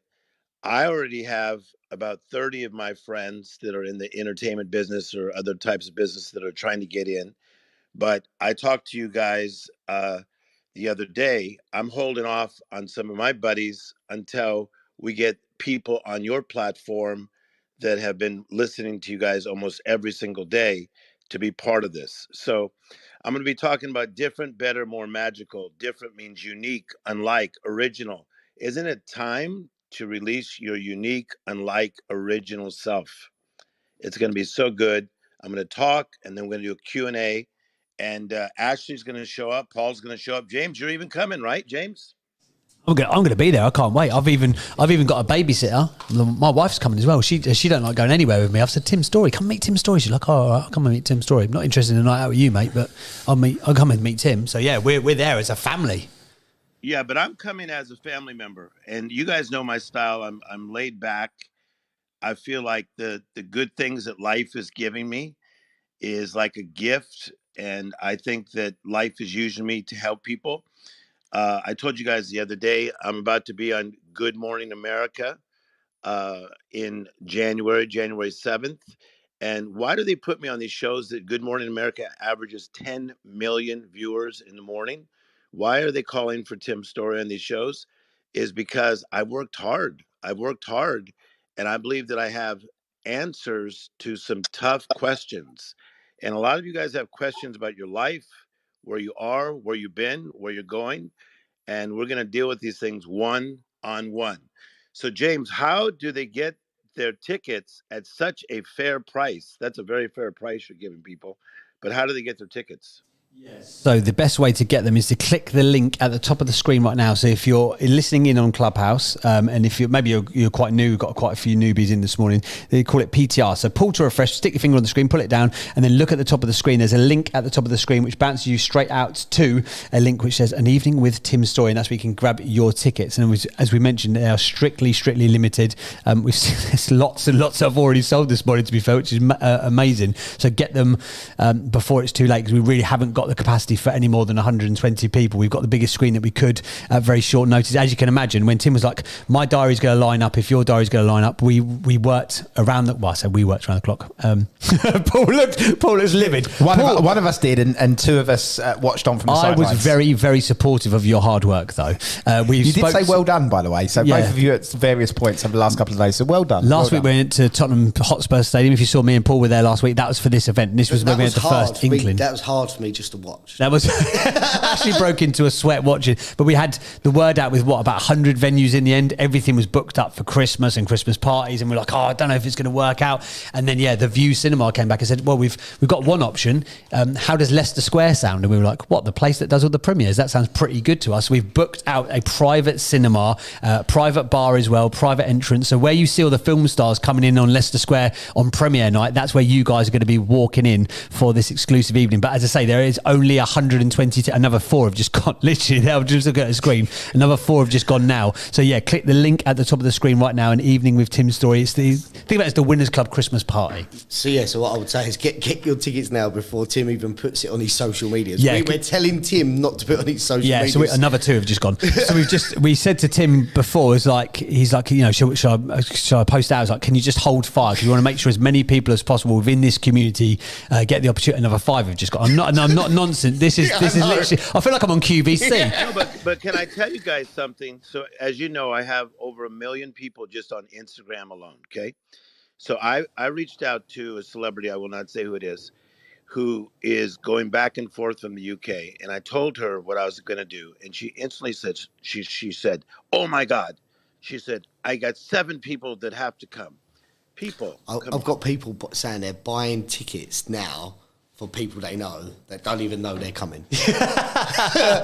But this was what we wanted to do as well with the price, because we know it's just before Christmas, so we want to make sure that we get as many people in as possible. We wanted to make it as affordable for people as possible. So it's literally, this is not a money, 50 quid a ticket. It's not a money spinning event in any way, shape or form. It will hopefully wash its face or not end up costing us too much money, frankly. But we wanted to make it that if you haven't got that Christmas present for your partner, maybe, or your friend, this could be your gift to them. But we're only opening it up to the Winners Club and people connected to the Winners Club community to start with. Obviously, we have to put it out onto socials at some point, because the word will get out that Tim's in town, and we have to sort of give a few people the options on who follow the millions of followers that Tim's got to come along. But we want to, as far as possible, we want to keep this almost like the Winners Club Christmas party. So we want to kind of keep it Winners Club related if we can, but obviously the word will leak out quite quickly, so grab your tickets while you can. And yes, I think let's keep selling tickets. I think everybody that's on the platform right now, you should buy 1 or 2. Definitely bring somebody. I call it sponsoring somebody. And I mean, think about somebody who's had a difficult year, or somebody that is just one conversation away from a break. And what I want to say about Ashley, Paul, and James is that you guys are putting your time, your effort, your money in to make this happen. And why don't you please let them know what I'm being paid, my enormous fee that I'm being paid to come and do this. So yeah, when we initially had the conversation with Tim, we sort of had that uncomfortable conversation about, well, what's it going to cost, and it sort of goes along that, Tim to speak at a normal event is upwards of $250,000, that kind of price tag. He works with certain companies that pay him 7 figures just to sort of rock up to some of their sort of big CEO events, and I was like, oh shit, guys, this is going to be a bit too expensive. I like how Tim opened the conversation with that on Zoom, by the way. Did you notice that, guys? He's like, this company pays me X, Y, Z. I was like, oh, Jesus Christ. I was like, here's a sales pitch. And even Ashley Shipman's eyes went wide. Went, oh my God, he's closing us in advance. What's happening here? The ultimate salesman was being sold to. But then Tim said, here's what I want to do. I want to come and do it for nothing. So that's why we're able to do this at 50 quid, because if we had to pay Tim's normal fee, frankly, we wouldn't be able to do it. Or if we only had it as 120 people, it'd be what? 300 quid a ticket just to get Tim there, which is probably not going to be that feasible. And a 1,000-person room. Yeah, exactly that. So the fact that we've got it as 120 people only, this is probably the most intimate talk that Tim's given, well, definitely in the last couple of years, I thought, because of COVID and all the rest of it. There's no doubt about it. And listen, why are we doing it? Because listen, the world needs encouragement. The world needs answers. And what a privilege to give back. So this is what we're doing. This is a 2021 Christmas gift, give back. And will it come back to us? Yes. Whether you want to call it sowing and reaping or karma, whatever you call it, I'm telling you, when you give, it comes back to you. How true is that, guys? When you give, it comes back to you. So you guys make sure, get your tickets right now. I want to see if we can just sell a lot real fast in the next 7 minutes. So how many of you guys are going to step up before we start posting this later today or tomorrow? How many are going to step up and get your tickets right now? Well, GTR, I've already done it, guys. Done it. Awesome stuff. Who's already got their ticket? Give us a whoop, give us a cheer, give us a hell yeah if you've already got your tickets. Awesome stuff. Who's bought what more than one? Because this is what I'm getting messages in the background. Yeah, there's Double lots of platinum, baby. Double platinum. double platinum. I can tell you, and again, this is not like some sort of like sales scarcity tactic. A third of the tickets have already gone in the last 13 minutes. A third of the tickets already gone, and there's only 120 available. We've got 3 different tiers of tickets. So there's sort of general admission. Then you've also got golden circle and platinum. Everyone gets a welcome drink when they turn. We've not even told people this, have we? So you get a welcome drink when you turn up. Into our exclusive bar area. So you come in off Leicester Square, where the celebs come in for the premieres, but instead of going into where the minions go, oh no guys, we've gone all posh. So you go up to your own entrance up to the exclusive bar area, which we've hired out for the evening. We're then going to go into a screening room, so a private cinema screening room. So again, if you've ever seen those like press conferences where like Will Smith or The Rock are coming to do like a premiere in London, these are the rooms where these things happen in. So you're going to go into there. There's going to be the exclusive keynote from Tim himself. Then we're going to have the panel Q&A session, so you can even ask your question to Tim. So whatever content he shares, if whatever motivates you, inspires you, or gets you hyped up for 2022, if you need more clarity on how you can actually implement that into your life, you can ask him there and then in front of everybody else. Get up, we'll hand you the mic and you can speak in front of 120 people and ask Tim your question. And then if you're one of the people who are lucky enough, and these are only, I think there's 27, but a lot of them already sold. There's probably like 10 left, if that now. Realistically, there's golden circle and platinum tickets, which gives you exclusive access to our VIP after show drinks, where you get to meet Tim as well. We've got a drinks party after the actual event itself, but there's only like 20 odd tickets available for that, and most of them, looking at the screen now, have already They're gone. gone, James. I've just tried to book a platinum. It's all right. I've got one for myself though. Oh, that's fine. Yeah, so don't worry about your mate. Bring your mate along and then kick them out after. Say see you later. They've had to go for the gold circle instead, so that's fine. Oh, that's all right. Love that. Yeah, so yeah, don't try and book a platinum ticket, guys, because they have now all sold out. Platinum tickets get front row seats and the drinks reception after. Here, the text message I just got from Kimberly. The average price for an economy, I'm looking for flights now, is 3,400, and that's just for economy to get to. She was like, and that's not counting any other expense of the travel. Who's got a spare room where Kimberly can stay? I mean, I've got a home office. I can move the desks to one side. I'll get a blow-up bed. I mean, I can't do that to Kimberly. She's a flipping TV celebrity, isn't she? I can't have a TV celebrity. I can't say to my wife, it's all right if I just stick Kimberly Kim in the spare room. She won't have it, will she? You can't put Kimberly King on a blow-up bed. This is very real, because in Beverly Hills, where we do these meetings, these Tim Story Lives, people fly in from all over the world. They fly in from all over the world for one night. Sometimes you're one conversation away from getting the answers that you've been looking for. So what a way to end 2021 and launch ourselves into the next year. All right, so guys, tell them how to get their tickets. Let's move this thing. And then next time I come, we're going to have to do like back-to-back nights like we do in some places. Where we do... Yeah, well, I don't know how much tickets are left. I've just seen. Yeah, over half the tickets have already gone. Since we literally started this conversation about 15, 16 minutes ago, half the tickets have now sold out. So if you do want to be there, and as Ash and Tim mentioned, if you're going to buy it or spot, I love the idea of like sponsoring someone. If there's someone in your life you're like, do you know what, they need the kickstart for the next year, then make sure you get them a ticket as well, and just work out the logistics later, guys. It's 50 quid for a ticket. Just buy them and then work out the logistics later. Invest in yourself. I think so many times people sit back and they just think that, like, you know, success is going to knock on your door or a breakthrough is going to knock on your door. You need to invest in yourself. So much of my life has been investing in myself so I could be different, better, more magical. Invest in yourself right now. You deserve it. Invest in yourself, and let's have a great night. Yeah, awesome stuff. So let me just quickly run down again what is going on in that evening for people who maybe have just tuned into the room. So an evening with Tim Story. Tim is coming live to London. And yes, we've got it at Leicester Square's exclusive View Cinema, but we're not like, because a lot of people were like, oh, is Tim going to be streamed in on a cinema screen? That's kind of cool. That would have been kind of cool, wouldn't it? But it's not. It's Tim in the flesh, in person. He's known. Let me read you the little event bio. So he's known as the life coach to the stars. And on Thursday, the 16th of December, the Winners Club are delighted to be able to create an opportunity for Tim Story to become your life coach too. Live from the heart of the West End in London's Leicester Square, Tim will be taken to the stage to share the strategies, tactics and elite level action plans that are usually reserved for his top celebrity clients, who include the likes of Oprah, P. Diddy, Kanye West, Robert Downey Jr., and even Ashley Shipman, and many, many more. Tim usually speaks in arenas for events such as Grant Cardone's 10X Growth Conference. 20,000 people there at that event. And what did you say, Tim? 37,500 in Vegas recently as well. In Vegas, right before COVID. But my biggest crowd is 85,000 at one. Wow. 85,000. But this 100 and how many do we get? 100 and what? 120 was the maximum that we could squeeze But in. the 120 is amazing. You know why? Because could you imagine the impartation into that 120 and that what they're going to do in 2022? So that's what makes it worth it to me. It's not just the big crowds, it's the intimate crowds that get it. It's going to be Tim Story Unplugged.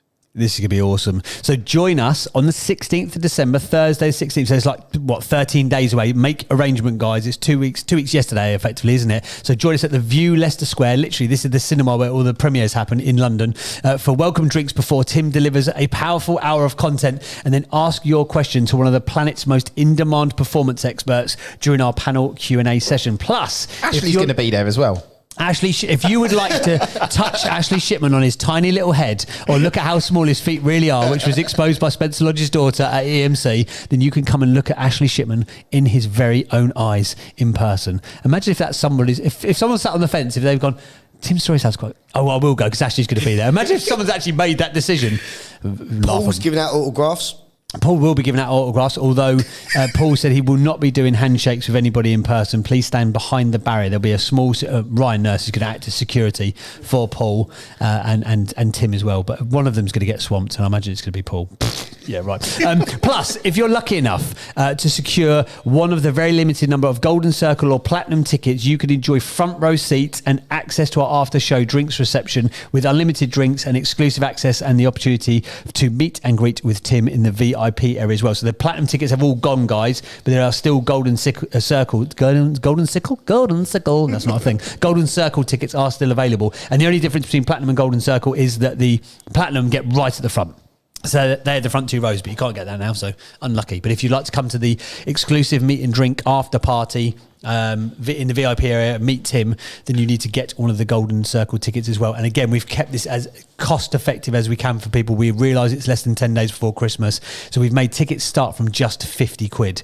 And Golden Circle is only like, 75 quid or something? Yep. Again, this is not like a big money spinning event, because Tim is donating his time. He's sponsoring you guys to come down, and he's not charging us a fee. He's normally a guy who charges $250,000 to give keynote talks, speaks in front of up to, as it turns out, we just found out, 85,000 people at a time, but he's coming down for free. So we are able to make this as cost effective for people as possible and to have as much impact as well. And again, this is a guy that normally speaks in arenas, and he's going to be in 120 people only maximum. How many tickets? Yeah, there's well over, it looks like 2/3 of the tickets have already gone. So if you want to be there, get them now quickly, because we haven't even put these out onto socials yet. We've only obviously shared it in this room. We've told Tim to hold back as well. Yeah. So as soon as Tim puts on his socials, that thing's gone. I'm holding back because you know what? Your crowd deserves to be there. And I mean this with all my heart.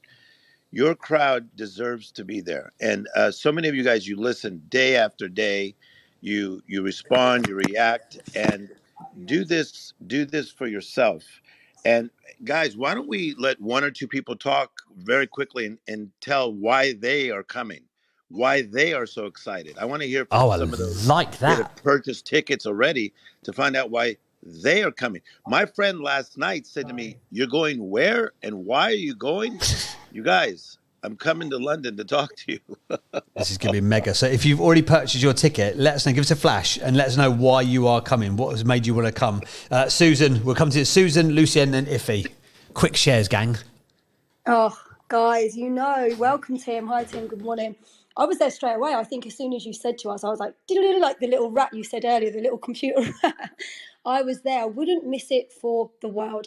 Like Tim said, you know, and it's a chance for us all to dress up as well. It's like, you know, let's all just dress up, and the energy of that night. I'm already looking forward to it. Like, as Tim would say, it's going to be magical. And I think the tickets are probably going to sell out this morning, if I'm honest with you guys.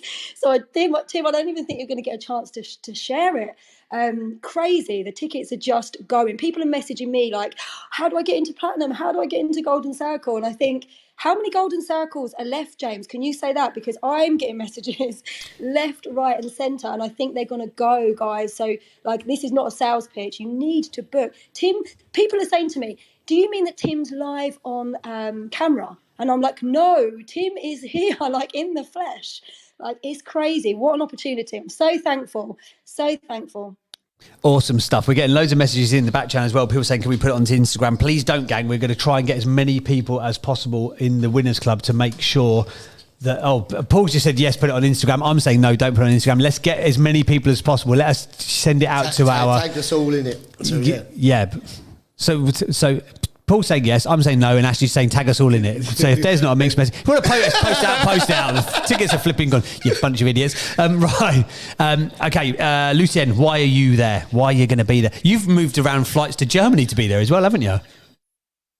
The family, I'm coming a day later, and I will be in London. I'm so excited, it's ridiculous.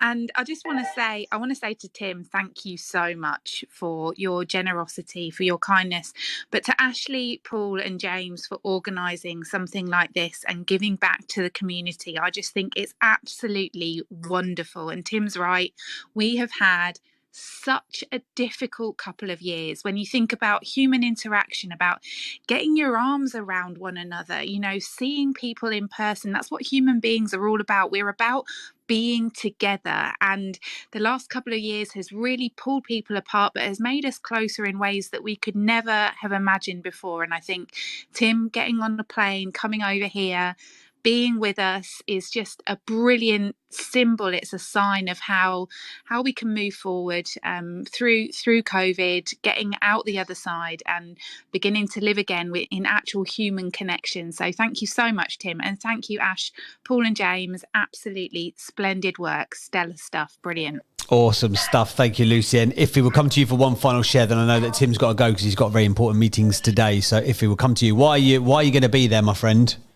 Oh my gosh, I am just absolutely thrilled. I mean, like a child, stamping on my feet at one time and going, yes. And the reason I'm going to be there is because I love developing myself, and Tim's story, just to even be in the vibrational area where you're going to be sharing, like, for this is just amazing. And I think the thing why I'm coming, and I've also brought my other half's coming as well. We'll figure out the babysitter situation, but we're coming because most Christmas parties, you go there and it's drinking and dancing, and you know, it's like, but for me, I've always been somebody who wants to go somewhere where I can actually develop, prepare, learn, grow. And then the best part about this, I tell you, because I'll go to every year, I'll find an event to go, like a personal development, but I'm going to get to look to my right, look to my left, look around me and see all you guys who are also enjoying it. There's nothing better than hearing great content and being inspired. But the one thing that the app doesn't give,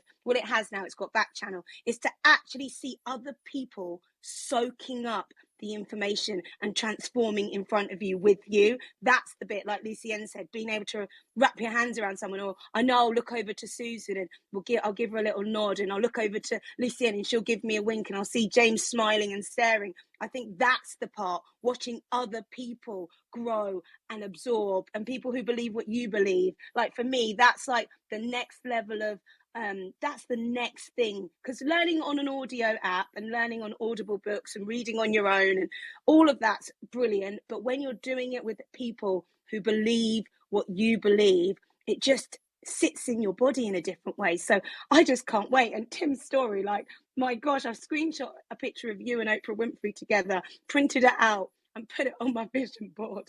Like, for me, I'm just so excited. Thank you so much, Ashley, James, Paul, for making this, and Tim, thank you so much. And oh my gosh, I'm so excited. Thank you. I'm done speaking. Awesome stuff. Thank you, Iffy. Again, I know that Tim's got to shoot off to a meeting shortly, so let's have a final word from Tim. Tim, why are you excited to be coming to London live for an evening with Tim Story, an intimate evening at the View, Leicester Square in London's West End? Why are you excited, and why should people get their tickets now, my friend? What a privilege. When I look at the fact that Vidal Sassoon, starting 35 years ago, started pouring into my life, the Vidal Sassoon, and his daughter Eden is somebody that's another person that's trying to get some of her friends in there. For Vidal to pour into my life, for Quincy Jones to pour into my life for over 30 years, and for Quincy 15 years ago to tell Oprah over and over and over, Oprah, Tim Story is the voice of encouragement to this generation. You've got to know him. You got to really know him. And Oprah just kept, hearing Quincy over and over. It was Quincy Jones that opened that door to Oprah Winfrey, that opened this door to this crazy world that I'm living in. So what a privilege for me to walk in those doors on that night and give back. And you never know who's sitting there. You never know who's next. You never know who's next. How beautiful is that? You never know who's next. So if you think you're next, you should show up. No, I'm not going to be just on the big screen. I'm going to be live. And it takes effort to show up places. Even at my hotel, did I not tell you guys, somebody picked me up? I don't even know how many. Yeah, there was a conversation about where Tim's going to stay and how we're actually going to get him to the venue. He's going to stay hopefully in somewhere really fancy around the corner. It's like, just come and walk Tim around the corner. Imagine for us a year ago, you've gone, we're going to do on that night. Oh, we just go and pick up Tim in a cab. Go and get Tim's Story in an Addy Lee or something. Fantastic. Tim, we are so grateful for your time. It's got to be nicer than Addison Lee. Come on now.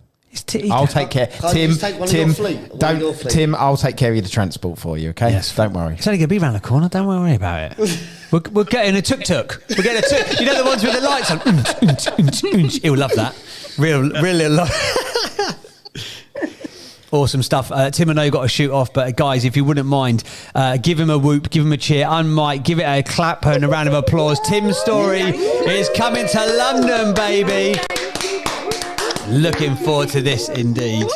Bye-bye. Awesome. Cheers. Thank you, Tim. Thanks for being here. We're just going to give you guys one more quick read of what is included within that evening. Let's get some dramatic music.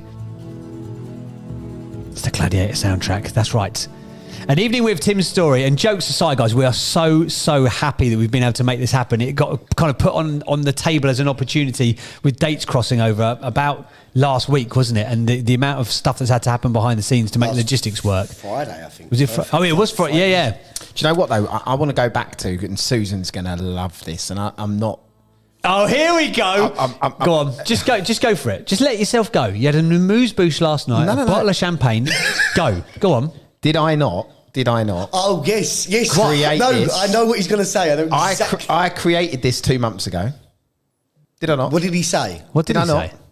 I can't remember. Well, don't remember when I brought it to the I idea. said that we should do this before it was even spoken about. I said we should do this.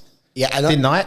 I said we 100%. should do an evening with, and I think this would be a great guest if we could pull it off. Yes, I said that. Yeah. And then we shut the conversation down. You put it out there. Put it out there. And then about You manifested it. No, I didn't say it. I did. And then about 4 weeks later, Ashley's phone rings. Yeah, it's true. And the man himself says... And it was actually Tim that we had highlighted, wasn't it? I said that we should do an evening with Tim Story. That would be really good if we could pull it off. And it was like, we've got too much going on. Let's sort of leave it. And then 4 weeks later, Tim phones Ashley. Can you just say the words? I'm in London. No, but do you remember last time Tim's Story. he was saying things that were just going... Yeah. Like, you've got to start saying more, Paul. Like, I remember that time, it just wouldn't stop happening. Everything you were saying that was just out there. Say it. Say that you managed. I want to hear the words for Susan. What I am going to say, Apple crumble. What I'm going to say is when I said I think we should do this, someone shut me down. I know, but Ashley is. You know what he's who like. was that? Someone, James? I can't believe Ashley was so quick to. I thought it was a great idea. Ashley was very quick to be negative about it. What did you say to me at the time? I think I said, "Oh bollocks, we ain't got time for this." And then when I brought it to the table, Paul was like, yeah, well, I got shot down for this idea. And When you put in the group, by the way, guys, I've just had a call from Tim in blah, blah, blah, blah, blah. And then my only response was, did I not say that 4 weeks ago and somebody shut me down? That's all I'm going to say. Anyway, we made it happen. It's different now. No, it's actually happening. So Tim's story is coming to London. It's official, guys. Paul Apple Crumble has manifested Tim's story.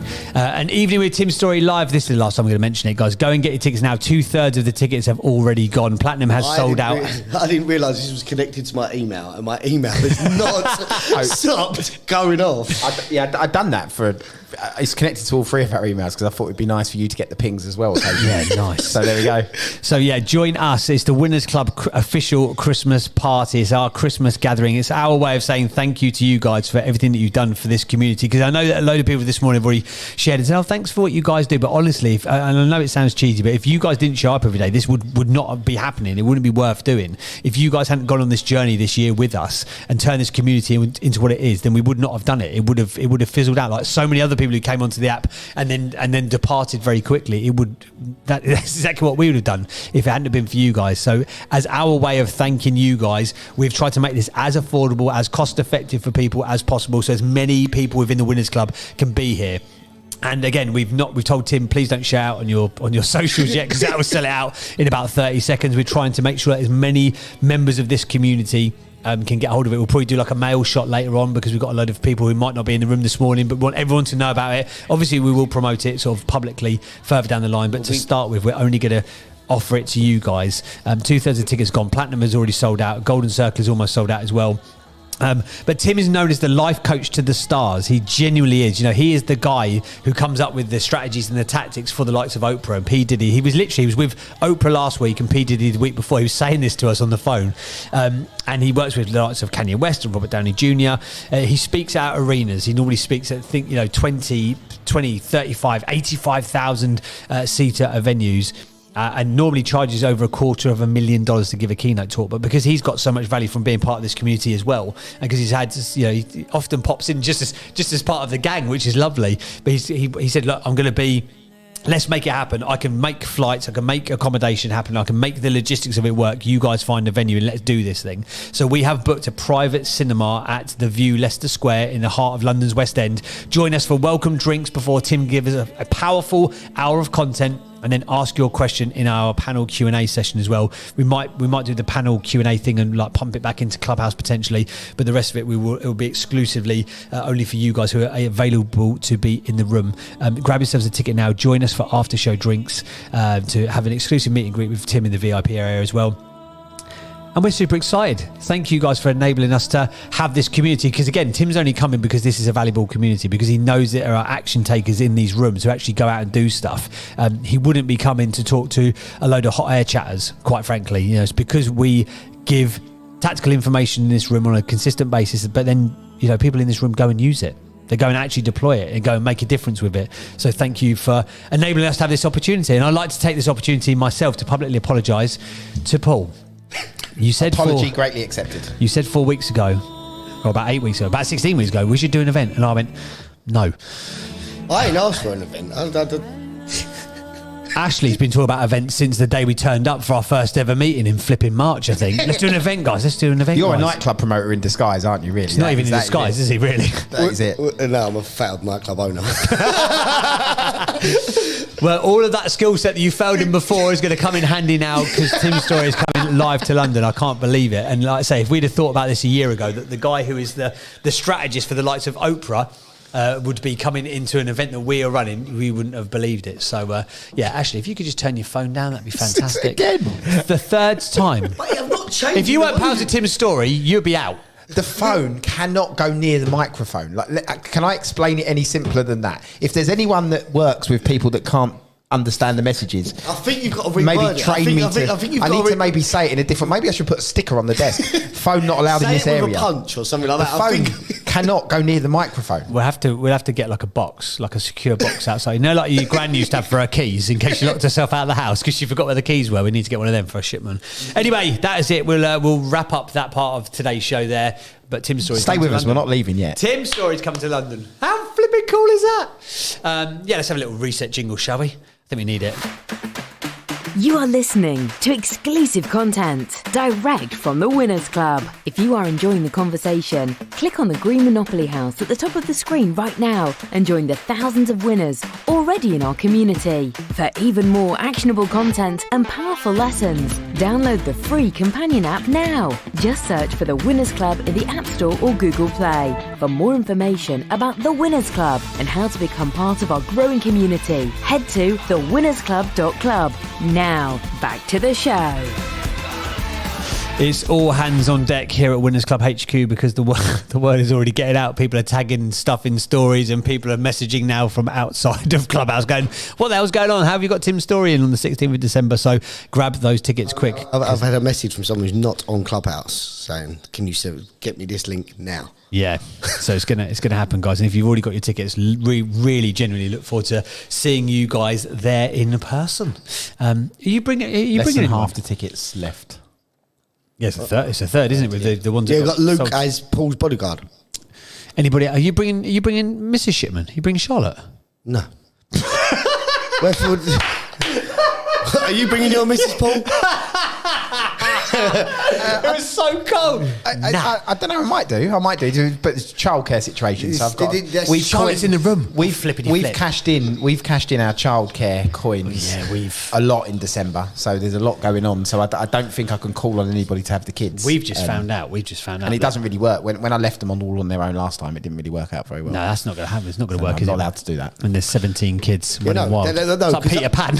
No, but the thing is, it's like EMC. We were so busy.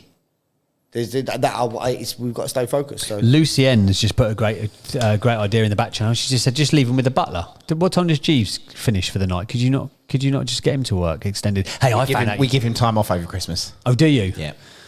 I suppose he's got to have time to recover from all that workload, hasn't he, during the year? We found out that our little boy goes to nursery, and apparently a couple of the nursery nurses, they do a bit of a sly cash job on the weekends. They do a bit of babysitting on the sly, and little brown envelopes. So I think we might have to pull in one of them for the evening. I'm going to bring Hayley. She's well looking forward to it. She's never been so excited to go out with me. I was a bit offended, to be honest, but I'm glad that she's coming as well at the same time. Anyway, I hope you guys are going to be there. Right, let's move on with the rest of the show. Let's come back. Oh, can I ask a question? If he wants to ask a question, go on, Iffy. What's your question? Right, you winners. My question is, I've just had this conversation and I just want to know if this is something that happens in most families. I ring Terry. He's on his way to drop one of the children off. I say, Tim's story, it's amazing. I told you about this last night. I said, it's going to be great. It's going to be fantastic. We'll figure it out. He said, what day is it? I said, it's Thursday. He goes, that's my kickboxing day. I don't think I want to go. I actually thought in my mind, I don't know if we can be together anymore. So I'm excited. And you're not.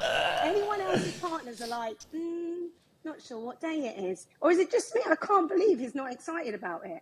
I don't know if I'm selling it right to him. Well, anyway, I've booked him a ticket. He's coming along. So all of you give him a big smile when you see him. No, that's definitely, we have that in our house. We don't have it because of kickboxing and stuff, but we definitely have the logistical questions start coming in quite early. But yes, don't give up on Terry just yet. It's not just him, okay? It's not just him. And it's also not your sales pitch, but just maybe. I'm looking forward to it. I like Terence. He's a nice dude. I met him at EMC. He's a very cool character. So looking forward to meeting him. Yeah, don't forget, Can if you you want send him a voice note then, James, just to confirm that he's coming? Yeah, I'll tell him. I'll say, come on, your ticket's already booked. Don't worry about kickboxing. You'll be all right. You can go twice the week after, even though that's Christmas. It'll be all right. And yeah, if you want to get a ticket as well for your loved ones, bring your partners. Don't forget and this might be a really good thing actually, because I know there's been, especially at the start of this app, when a lot of us were on it for like 16 hours a day, and maybe your significant other was like, what the hell are you doing with your time? Maybe bring them along. Bring them to meet this weird gang, this weird little family that you've created on your phone, and get them to meet each other so they can go, oh, actually, this is real. Oh, actually, these are like proper people, aren't they? Oh, actually, these are some movers and shakers. So yeah, make sure you bring along anyone that you want to inspire and to motivate. I've got a few mates. I'm thinking, actually, do you know what? I think I might get them a ticket to come and see Tim, because I think it's going to kick off their new year. Ashley, my brother's coming, so you can meet him again. Paul's got a brother. Did you know that? He's going to come. Have you? Yeah, he's coming. I'll introduce you again.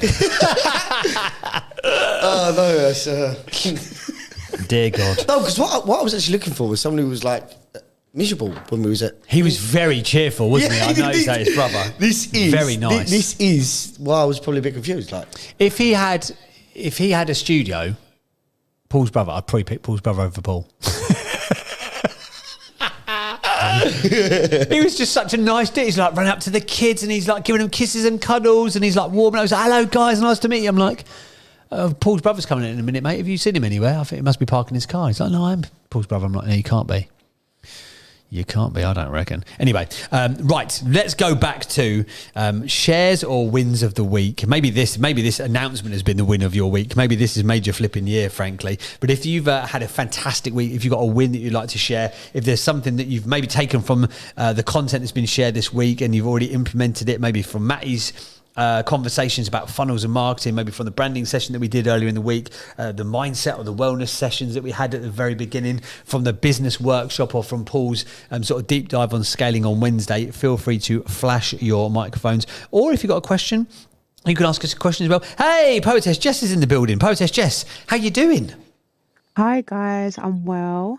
I'm so gutted that I'm not going to be able to make the Tim stories. I'm going to be away. You're going on your fancy holiday, aren't you? I am. You are. It's a good excuse not to be there, to be fair. But my win is that I won Best Poet, UK Poet on last week Sunday. So I just want to thank everyone that voted for me, you guys that voted, and everyone else that's on the stage that voted for me. Thank you so much. But I thought I would share that news with you. Thank you. That's amazing. So go on, tell us a bit more about that. So you best UK poet in what was the awards? 2021 UK Entertainment Awards. Wow, that's massive. How cool. Thank you. So what is that? Are you now are you too big time to speak to us now? Is that it? Is this going to be the last time we'll hear from you? Probably. Like that's it. Yeah. I get it. I get it. Got to pay me. Got to pay you. Money. Yeah, makes sense. I was going to try and give you a free Tim Story ticket, but you're not around because you're going on a fancy holiday. So she's changed, guys. She's changed. She came in here, little old Jess came in here, or little old Jessica came in here in January, and now look at her, big time. Charlie Big Spuds over there, winning awards and stuff. You. Awesome, congratulations. Let's give her a round of applause. She's a big part of the Winners Club family. Give it up for Poetess Jess. In fact, let's give her one of these. Where's the jingle? There you go. She entered the contest, didn't know she would win, but she is always giving. There's never been a sin. Poetess Jess, she is the best. Don't try and test, because she's better than the rest. Poetry. There you go. Lucky I wasn't in that contest as well, Jess, wasn't it? You might have come second, mate. Right then, who else has had a win this week? That's a pretty big win to try and... have you had a win this week, Ashley Shipman? I think the event's the win, isn't it? It's the win, yeah. That is the win. I still didn't believe it until we got on the Zoom call, because you were like, oh yeah, Tim's going to do a Zoom. I was like, oh yeah, right, let's see if he turns up. I reckon he would send one of his staff to do it. And then when he just turned up, and he was like, okay. I was thinking there's going to be a catch. There's going to be like... He's going to be like, oh yeah, I need a 5-star hotel, or I need helicoptered in, or I need like VIP private jet. Like, can you send Paul with his chopper? I said, stop talking about Paul's chopper. We don't like talking about it. But there was none of that. And he's just like, I just want to come and give back to the community. I was like, what? So yeah, this has been my win of the week. Who else has got a win that they'd like to share this week, or maybe something that they've learnt or taken away from this week? Iffy. We should just get Iffy in by default every Friday, because she ends up sharing half the time. What's been your win of the week, Iffy? Come on. I am conscious that I was sharing too much, but my win of the week is actually, so the first question you're asking about the content. So Beju on Monday, I love what he said, where he said, have a beginner's mindset. That really hit me, because sometimes you can think that you know a lot because you've done it. So I engaged with that. But my win of the week is 2 years ago. Was it 2 years ago? Oh no, it's 2020. I got an opportunity to, I saw on LinkedIn someone saying that they're doing a movie, and it's all around Black Lives Matter, and that they're looking for businesses who want to get involved. And I was like, oh, anyway, and I was thinking about it, and I didn't really know the person. And in the end, I decided to go ahead and put my star in his movie that wasn't made. There was no movie made. And then this week, the movie was released, and I turned up, and my product is in a movie. And that was a massive win, because it basically reminded me, sometimes you do stuff and you can't see a result. You can't see any win actually whatsoever. But And then I see the win all these years after. And I was just sitting there in the cinema watching the star in this movie and just thinking, wow. And it just reinforced that sometimes even if you can't see how it's going to all come together, if you don't actually just say, yes, I'm going to do it, then you won't. So it's a bit like with this Tim's Story event. I've got into the habit of just going, yeah, I'm going to do that because it feels right. Even like Beju says, detached from the outcome. So I've found that if I do that, make a decision, do it in the hope that it will work out. Because if I didn't put the star in the movie and I didn't send the email, I didn't do that, then it wouldn't be there. And if like you don't buy a ticket and then in about 6 months' time, people will be buzzing from the Tim Story event and you'll think, well, why didn't I do it? So what I've learned from Beju's section is really have a beginner's mindset and then also detach yourself from the outcome. Oh, and trust the process. So I found that really great this week, just to go back to basics. I'm done speaking. I yield the mic. You've ended up in a film. What is this film? Tell us more. The film's called On the Other Foot, and it's really, really different. So it came out around Black Lives Matter. Right. And it's a guy called Freddie Nwaka he's done loads of movies like Bullet Boy and all those kind of like movies that are like British grime. Anyway, he's really, really incredible, this guy. And he wanted to do something for Black Lives Matter, but he uses comedy and racism together. So it's really great and it's really thought provoking. And where the star's in the movie, there's a scene where he's basically a white guy who's racist. And he wakes up the next day, a bit like Freaky Friday, and he's actually black now. So he goes through his day experiencing what it's like to be a black man. He gets the microaggressions, he experiences racism, and then he kind of like changes his attitude. And then when he goes to this gym center, he walks through and there's 2 children looking up at 2 stars saying the words, I am somebody, I am good enough, I can do anything, I like myself. And as he walks past, he looks in the mirror and he goes, I am somebody. And then it kind of all ties together in the fact that that's personal development, self-esteem. And he recognizes that in the black community, we have to do more work to build ourselves up because it is difficult. But then there's moments where he's really funny because he's a white guy, his daughter's dating a black guy. And when he comes to the door, it's just like lots of racism, but it's made in a really funny way. So it was brilliant. And Peter Andre's in the movie, and there's loads of like well-known names that back it. And it's just amazing sitting there, seeing the star come up. I literally, I welled up because I was like, my star's in a movie. And then after, I took the star with me as well. That's another thing. Being around you guys and winners and knowing everyone's pushing. I don't know if 2 years ago I'd have the balls to take my product with me to the premiere because it seems a little bit, but I turned up with the star and ended up taking the star on the red carpet, having pictures with everyone. And it was just brilliant. And everyone kept saying, is that your star? Is that your star? I was like, yes. And I was like, this is the people's star. But yeah, it was brilliant. Absolutely brilliant to see it in a movie. So when it comes out, it's called On the Other Foot, and you can just find it on YouTube because there's a trailer. It's not out yet. I think it comes out on the 10th. So yeah.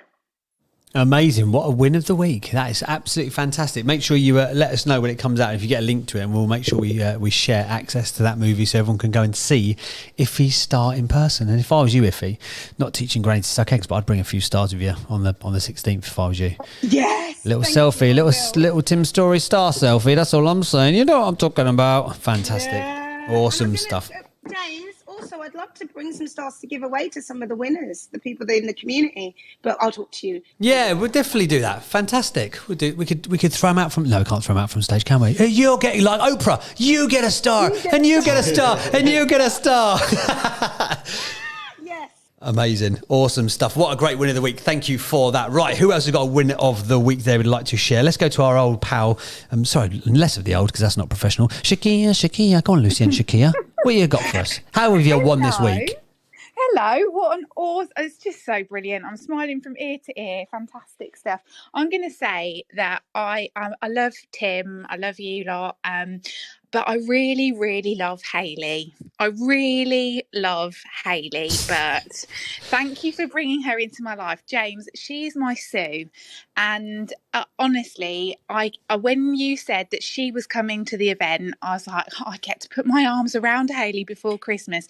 Her vision, her action taking, the way that she's just absolutely incredible. If you don't know who I'm talking about, it's James's wife. She is amazing.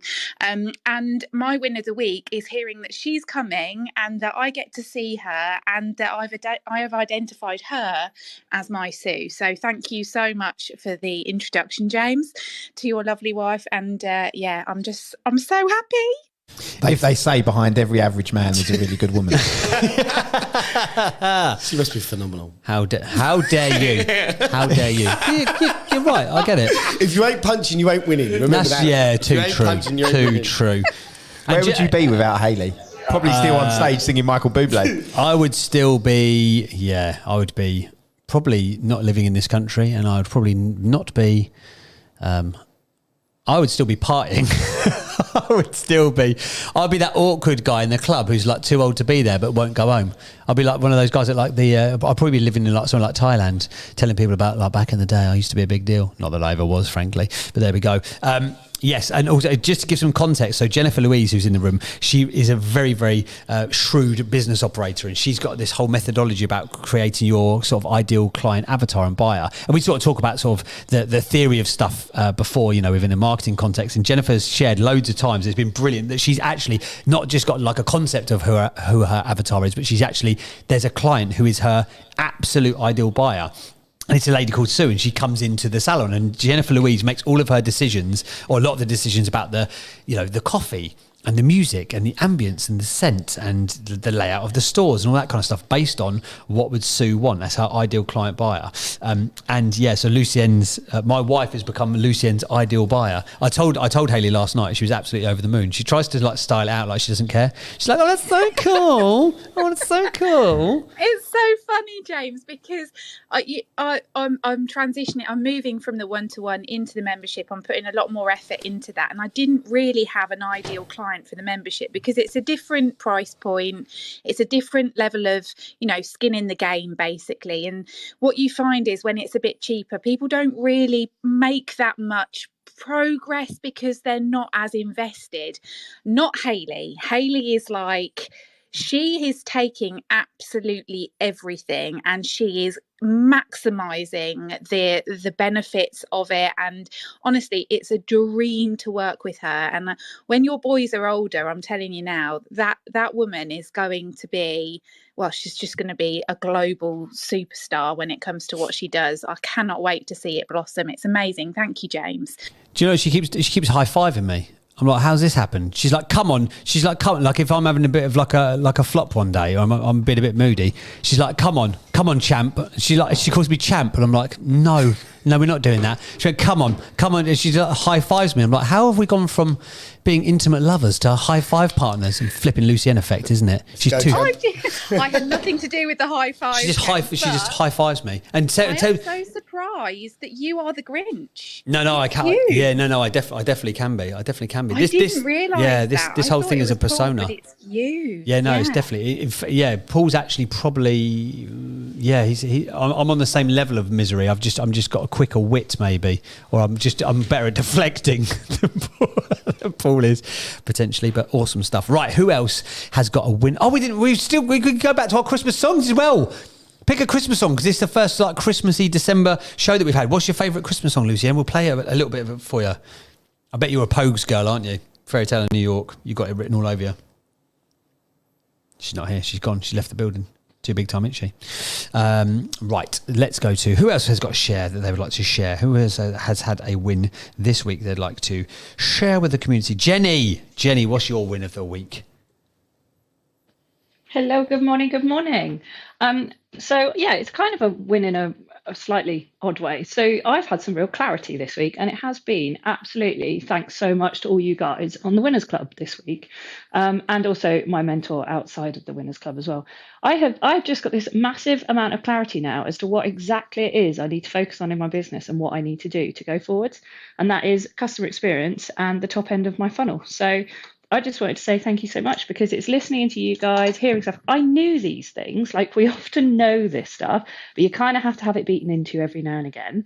And I'm not saying you guys have beaten me up this week at all, not in the slightest, but a little bit of a mild slapping maybe to just hear this stuff again and to know that that is what I need to do. I'm not making it up. I'm not mad. Because I'm in a niche that no one else is doing marketing the way that we all think is perfectly normal. In my niche, people still think that you book a session with someone and you have to send them a text message back and forward to get the session booked in, and they don't automate things, and they don't have stuff online and all this stuff. And I've been doing all of that for years, and people are like, wow, what you're doing is amazing. And I'm like, no, what I'm doing is normal outside of our strange little horsey world that is 20 years behind everything when it comes to technology. So I need to keep pushing forward to that and pioneering it, and also helping my guys as well. So that's my win. And also I have booked me and my bestest mate a VIP ticket to see Tim. Yay! Yay! Well done, you. Awesome stuff. Because she doesn't know what she wants to do with her life. She's really stuck with it. And I'm like, right, just, we'll just keep putting you on things, sending you to stuff, telling you what to do, and eventually you'll work it out. So come to Tim, and that'll be another thing for you to work out what it is. All she knows, she wants to leave the job she's in, but she doesn't know what she wants to do. So I'm like, here, come and listen to another person. Come and meet a load of amazing people. So when you guys see me there with my gorgeous red-headed friend Ange, can you please all be I know you will be really welcoming to her, because she is trying to work out what it is that she does with her life, because she really, really wants to be something that's not the shitty job she's in right now. So, I love mates like you. I think mates like you make the world go round. That mate that will drag you to something that they maybe don't want to go to, or that mate that sort of sees something in you that you maybe don't see in yourself. I think mates like you make the world a better place. So good on you, Jenny. Look forward to seeing you. And lovely red-headed Ange on the 16th of December as well. And great wins of the week as well, that clarity. What was it specifically like this week that ticked the box? Was there like one moment you're like, I get it now? Was it just sort of like the combination of like, I've listened to so much flipping content now, I just need to use it? Well, everyone kept saying the same thing, but there were two people that really hit home this week. One was Matt Wilson, talking about the funnels again and just reiterating the same thing again. His message doesn't change. This is what you need to do. Just keep doing it. And also, I'm not really sure I should say this, but Paul Abercrombie I know. I really didn't want to, give someone else the credit here. 5-1-0. 5-1. Sorry. Oh, it pains me. It really does. But, hey, yeah. He gave me a slapping. Who would have thought that at the beginning of this year that Paul Abercrombie would be everybody's favourite? I thought, I was dead set it was going to be Shipman. Turns out, so Captain Miserable. Flippity flip.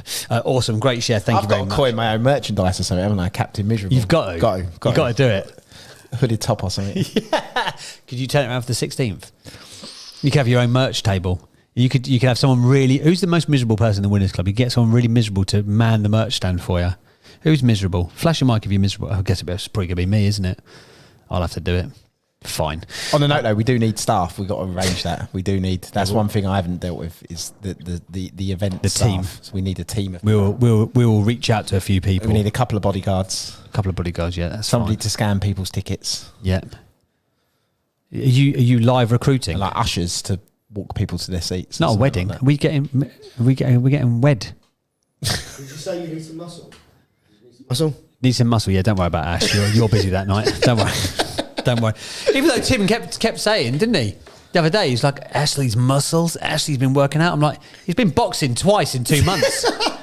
Geezer ain't stopped eating. He's definitely got a man crush on you. Definitely, without foul. Everyone does though, don't they? What is it about Ash? What is it? What is it about that? I do see the smile face? that Paul gives me sometimes. I think that's the little bit of love. Yeah, but everyone just loves Ashley, don't they? What is it? If you'd like to enlighten us, what is it? Why does everyone like Ashley Shipman so much? Why do people love Ashley Shipman? If you've got an answer, please flash your microphone and let us know. Because to me and Paul, it's a flipping mystery. If he thinks she knows, what is it? Why is Ashley so loved? Because he cares about everyone before himself. Yeah, okay. And because I think it's because every time I see him, he tries to move out of the light. And I think that's really endearing because most people are trying to step into the light. That would be my reason. No, he's just not tall enough for the light to affect him. That's the problem. He's trying to find the light. Yeah, he's trying to stand on something to become taller. I'm still lost. Does anyone else know why Ashley Shipman is so loved? Give us a flash of the mic, 'cause we're trying to get to the bottom of it. Zahida and then Janice. Go on, Zahida. What do you think it is? We can't work it out. We think he's an idiot. Well, I think you might agree with this one because he's quite small and cute, actually. He is cute, actually. And yeah. actually, you all pick on him, so I've got an affinity for Ashley. I feel sorry for him. Oh, thank you, Zahida. I come there for comfort. I'll give you a big hug when I see you on the 16th. And I also, like Ify said, I think it's the way he's created this community and he's always looking out for everybody else before himself. And that's what I really, really, truly appreciate everything he's done. So that's why. That's why. I find this like a little bit uncomfortable. That's why I love it. Janice, why do you think everyone loves Ashley Shipman? We can't work out. It's a mystery to me and Paul. Apart from the fact it's his laugh, because everything that you say, James, you make him laugh and his laugh is completely infectious. It is the fact that, without him, none of us would be here. None of us. And most people coming in this room don't even know what Ashley does because he doesn't ever talk about Me and it. Paul don't know. We still don't know. Still trying to work that out. He does something about foundations. I think he digs holes. I'm not sure. It's something foundational. That's all I know.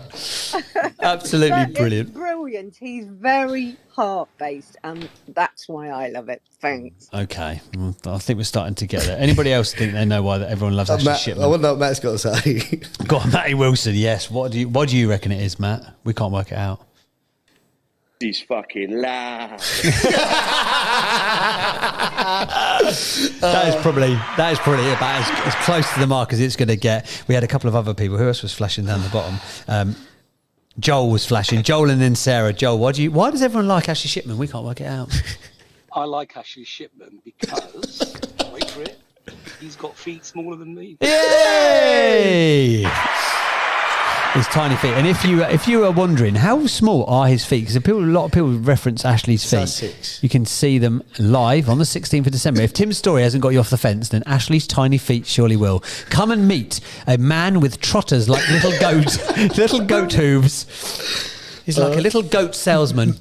I've got another competition we should do. Go on. Guess the size. So we should measure them in centimetres and then everybody can guess the centimetre size of the feet. Guess the size of Ashley's feet? Yeah. In centimetres. Closest to the pin. Wins. What do they win? I don't know. I'm still trying to come up with a prize. A free Captain Miserable hoodie that Paul's going to have made as merch. I'm surprised he's not really looking on Alibaba, frankly, for merch suppliers. Right, let's go to Sarah. Sarah, why does everyone like Ashley Shipman? We don't know why. I think he's just so personable. But one of the things I love about him is, as you all know, I'm only 4'9". But he just makes you feel so welcome when you meet him, and he's always invites me up, and I just really like him. He's just such a lovely person. So yeah, that's my thing. All right, that's the end of this. I reckon. This is the end of the Ashley. Oh, hang on. Handsome Marvin's got a viewpoint, and if Marvin flashes, you go to him just because he's so handsome. God damn it, you speak to handsome people because you are the average of the 5 people you're around. If you're around Marvin, I reckon you're a bit more handsome. Go on, handsome Marvin. 5 to a 6 or 7. It does, doesn't it? Yeah. I think I'm a solid 3. When I'm around Marv, I'm a 4 and a bit. Go on, Marv.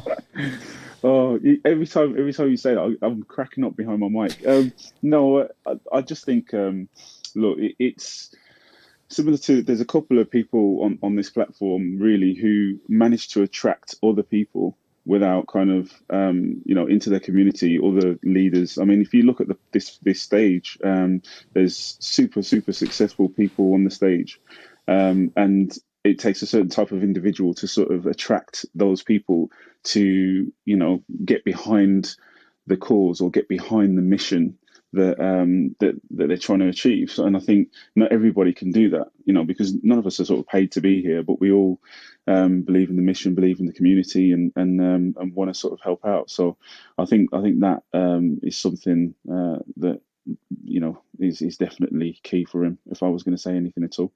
And by the way, Paul definitely. I'm glad Paul's keeping scores on the people who like him type tally. That's that. You lot called him Grumpy. This brand that you've created for him. It could be quite valuable. The old Captain Miserable merchandise could be quite valuable, Marvin. So carry on. Just carry on. Carry on. It's good. I reckon you can sell some good merch. Be on the receiving end of Captain Miserable. Then you won't want the merch. You think it's all a persona? You think that we're taking the mickey? There's been a couple of voice notes this week. There's one voice note which came through about 6.5 minutes long, and he was shouting in it within 30 seconds, and that was the 4th take that he'd done because the others were too rude. I was like, I'd love to hear version 1. No, but it was more like, I've had to re-record this about 4 or 5 times. I didn't know if it was going to go down the route of because you just kept waffling. No, it was just pure anger. Just pure anger aimed at me and Ashley. There was some, Yeah, I've had to re-record this message. If somebody else had listened to some of those messages, they would have said, I've got some issues that I need to work on. They would have gone, I'll tell you what, James does know a thing or two about Brandon, didn't they, when they called him Captain Miserable. But anyway, there we go. Right. I did check myself, delete the message and send a nice one. Well, that was nice. The one I did was considered it to be relatively nice. Imagine how bad the first one must have been. Nice. Christ on a bike. Right, we've got loads of people. I was stressed because let's just give the context to this. I must have spoken to over 100 venues to pull off what we've pulled off with Tim, and and shouldn't have brought it up. Shouldn't have brought it up. No. Right, I'm going to say it because it was. So I'd spoken to every single venue that you possibly could speak to. Honestly, right. I had companies out there trying to find venues, trying to find a venue for 100-ish people in central London at Christmas. It's like trying to find unicorn poo, right? So anyway. So it was a stressful few days of trying to get it done quickly because every day that went past was another day that we couldn't announce it or sell a ticket. So I was up against it, right? Which is fine. I took that job on. I said, I'll deal with that. I'll do that. And then at the end of every day, Ashley's encouraging words were, well, if you need some help, I can get Maria to do it. He said it 4 times. I'm like, Ashley, please stop. And I must have kept saying, I don't need Maria. Just, we're going through the process. No. But if you need somebody to phone round, it's like, so funny. Anyway, it went round and round and round in circles, and resulted in me sending. No, actually, I think there was quite a few things that triggered that day, and it just went. Dush, and then it was like there's a combination, was it? James done the right thing that day because I was thinking he's not replying in this. Stay very quiet. Sometimes when you don't have to win. What was it? My wise old dad used to say, you don't have to win every battle to win the war. And I was going to win the war by staying out of that particular battle. I was boxing smart. I was letting him jab, and I was just going to keep out the way of it. Just keep out the way of it. Keep out the way of it. Keep out the way of but it. It's just, I've re-recorded this message 4 times because I've had to check myself before. But it's all right because everybody else loves you. I mean, Paul might 6-1, wasn't it? 6-1. 6. No, the last one wasn't that your content was good. It's just like well, we shouldn't call you miserable, but I think we should. This, but Paul does look at me like he loves me 1% of the time. Yeah, 1%. 1% more than I get. Most of the time, he looks like he's putting up with. This particular episode is brought to you by the new official line of merchandise from Captain Miserable. Thank you for tuning in, everybody. Right, who else has got a win of the week or something they'd love to share, or why you're excited to come to Tim's story? We've only got 15 minutes left, so you guys can take over. Come on, what have you learnt this week? What has the content shared with you this week? What action have you taken off this stuff that you have learnt this week? That's what I'd really like to know. I'm Dave Sales Angel. We haven't heard from Dave yet. I feel like it's not the morning until you go, morning! Morning! Here he is! My voice today. The Tim Story thing's like really made my day. So obviously I'm launching this podcast, and I spoke to Tim about 3 weeks ago about trying to get him on my podcast. I'm like, I need to get more around him to get him on. And so I set this big long goal literally about 10 days ago, and then magically the manifestation is coming true. So that's a great part. It's a little step along the side. And then all the stuff that Paul did the other day, was amazing, and it's on my list for Tuesday next week because I had a full week this week to be kicking ass and doing with. But the Tim Story stuff, really made me very happy to hear that. And I know Kev Hawkins not here, so I brought him a ticket because I know that he'll want to go to it. So. Oh, good man. Kev Hawkins the best, isn't he? Right, so we got him. He's a legend. I'm not sure if he's in the Christmas show, isn't he? I'm not sure if he'll be on Christmas show duty that day. Have you seen where Kev's doing his show at the moment? That Thursford. It's unbelievable. It looks well cool. It's like this magical like Christmas venue. It's like a huge stage and like 1,000 people a night in this like mega like Christmas grotto. Effectively, it looks absolutely brilliant. Myself and Sharon are going on the. When is it? I can't remember what day. I'm going to go and see Kev in his show. How cool! It's in Norfolk, isn't it? On the. I can't remember. A couple of weekends. Fine. Oh, awesome stuff. Fantastic. We'll have a nice evening then. Kev, he's not been in the room much, has he? He said to us, didn't he, at the beginning of December, he's like, oh, yeah, I'll be around loads because I don't have nothing to do in the morning. I was thinking, let's see how many 5 o'clock in the morning videos we get motivating people out of Kev when he doesn't come off stage till about midnight. Let's just see, shall we? Let's just see, shall we? But yeah, hopefully he can make it along. That'd be fantastic, wouldn't it? Right. Who else would like to... do you want to keep an update on the scores, by the way? What's the score now? 7-1. As a Tottenham fan, I've never had to announce that before. 7-1.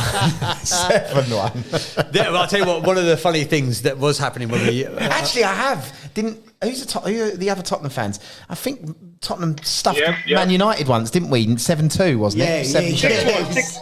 6-1. There we go. 6-1. Mourinho, remember? Yeah.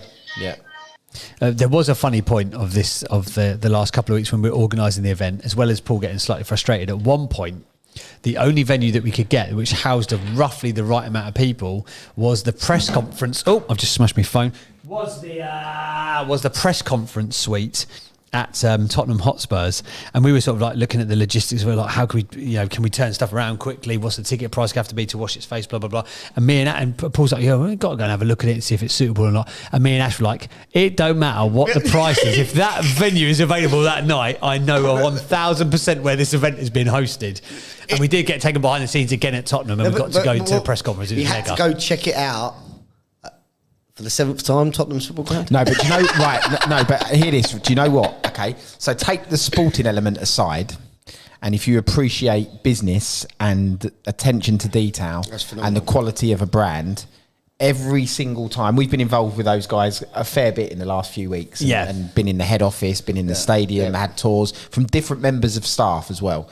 And whatever they're doing, and hopefully we're going to find out, because we're going to get this brand broadcast stuff sorted out, where we're going to go behind the scenes with them and try and find out. But whatever they are doing with their staff, with everything, is absolutely phenomenal. Flawless. So that was me and James turned up. It was a really cold day, so we've had to park in the car park and walk a little bit outside. The wind was blowing big time. Gale, wasn't it? Freezing. Yeah. So we've walked inside the head office, but from the guy on the front desk to the receptionist up in the main sort of foyer area, to the staff member that showed us around, every single person was unbelievable, wasn't they? Yeah, just mega. Like talking how well, exactly, yeah. How are you? What you up to? Then there's this bridge that goes across from the head office into the stadium. So because they're next door to each other, so like there's this like skywalk. It's about 20 meters long or something. Just crosses over a path basically. And so we walked out of the foyer of their head office with a fancy cup of coffee. Yeah, into the stadium, because he was walking us around to show us where the spaces were that we could use and hire. So then we've walked across. Anyway, I've done the hire tour, walked back. And as we've walked back on the bridge, for some reason, I've touched the metal handrail, because there's a handrail there, so I've touched the handrail. The handrail was heated. When's your banister going to do that? Well, yeah. Now, the handrail was heated, but what good, just attention to detail like that, I appreciate. No, I've got to say he said to me, he went, touch that. And I was like, what? And I was like, well, why do you care about a handrail? And I was like, it's warm. It's actually warm. It's got little LED lights underneath, so it just like has a little shine to it, and it's warm. So you don't have to, if you walk through, if you've been on the field. The builders are in the house already, aren't they? Just touch that. It's just good attention to detail. Like Beige, you said, though, we can't do it on the pitch. But as a business and a brand, no idea. As a business and a brand, it is phenomenal. And it's a shame we couldn't do it there, and we will do an event there, I think, because the room that they had for us to do it in was all good, but it didn't work out with the bar facilities and stuff like that. It wasn't quite right for what we was doing for this one, but. Actually, as an operation to go behind the scenes, as we had, like I say, we've got to sort of meet several people who are sort of involved in different departments recently, and to see the inner workings of, we talk about scaling up businesses here, to have 4,000 staff on a match day, and a couple of hundred of head office staff full time, but for everybody to be aligned with the same mission and vision and have those same core values, I think was absolutely mega. So yeah, we'll definitely be doing something there at some point in the near future. Hey, we still got to try and do our brand broadcast at Carnaby Street as well with Danny Gray. Well, this is another thing that I've left with you that hasn't been resolved. So that was part of what's going to come up in our meeting after the show.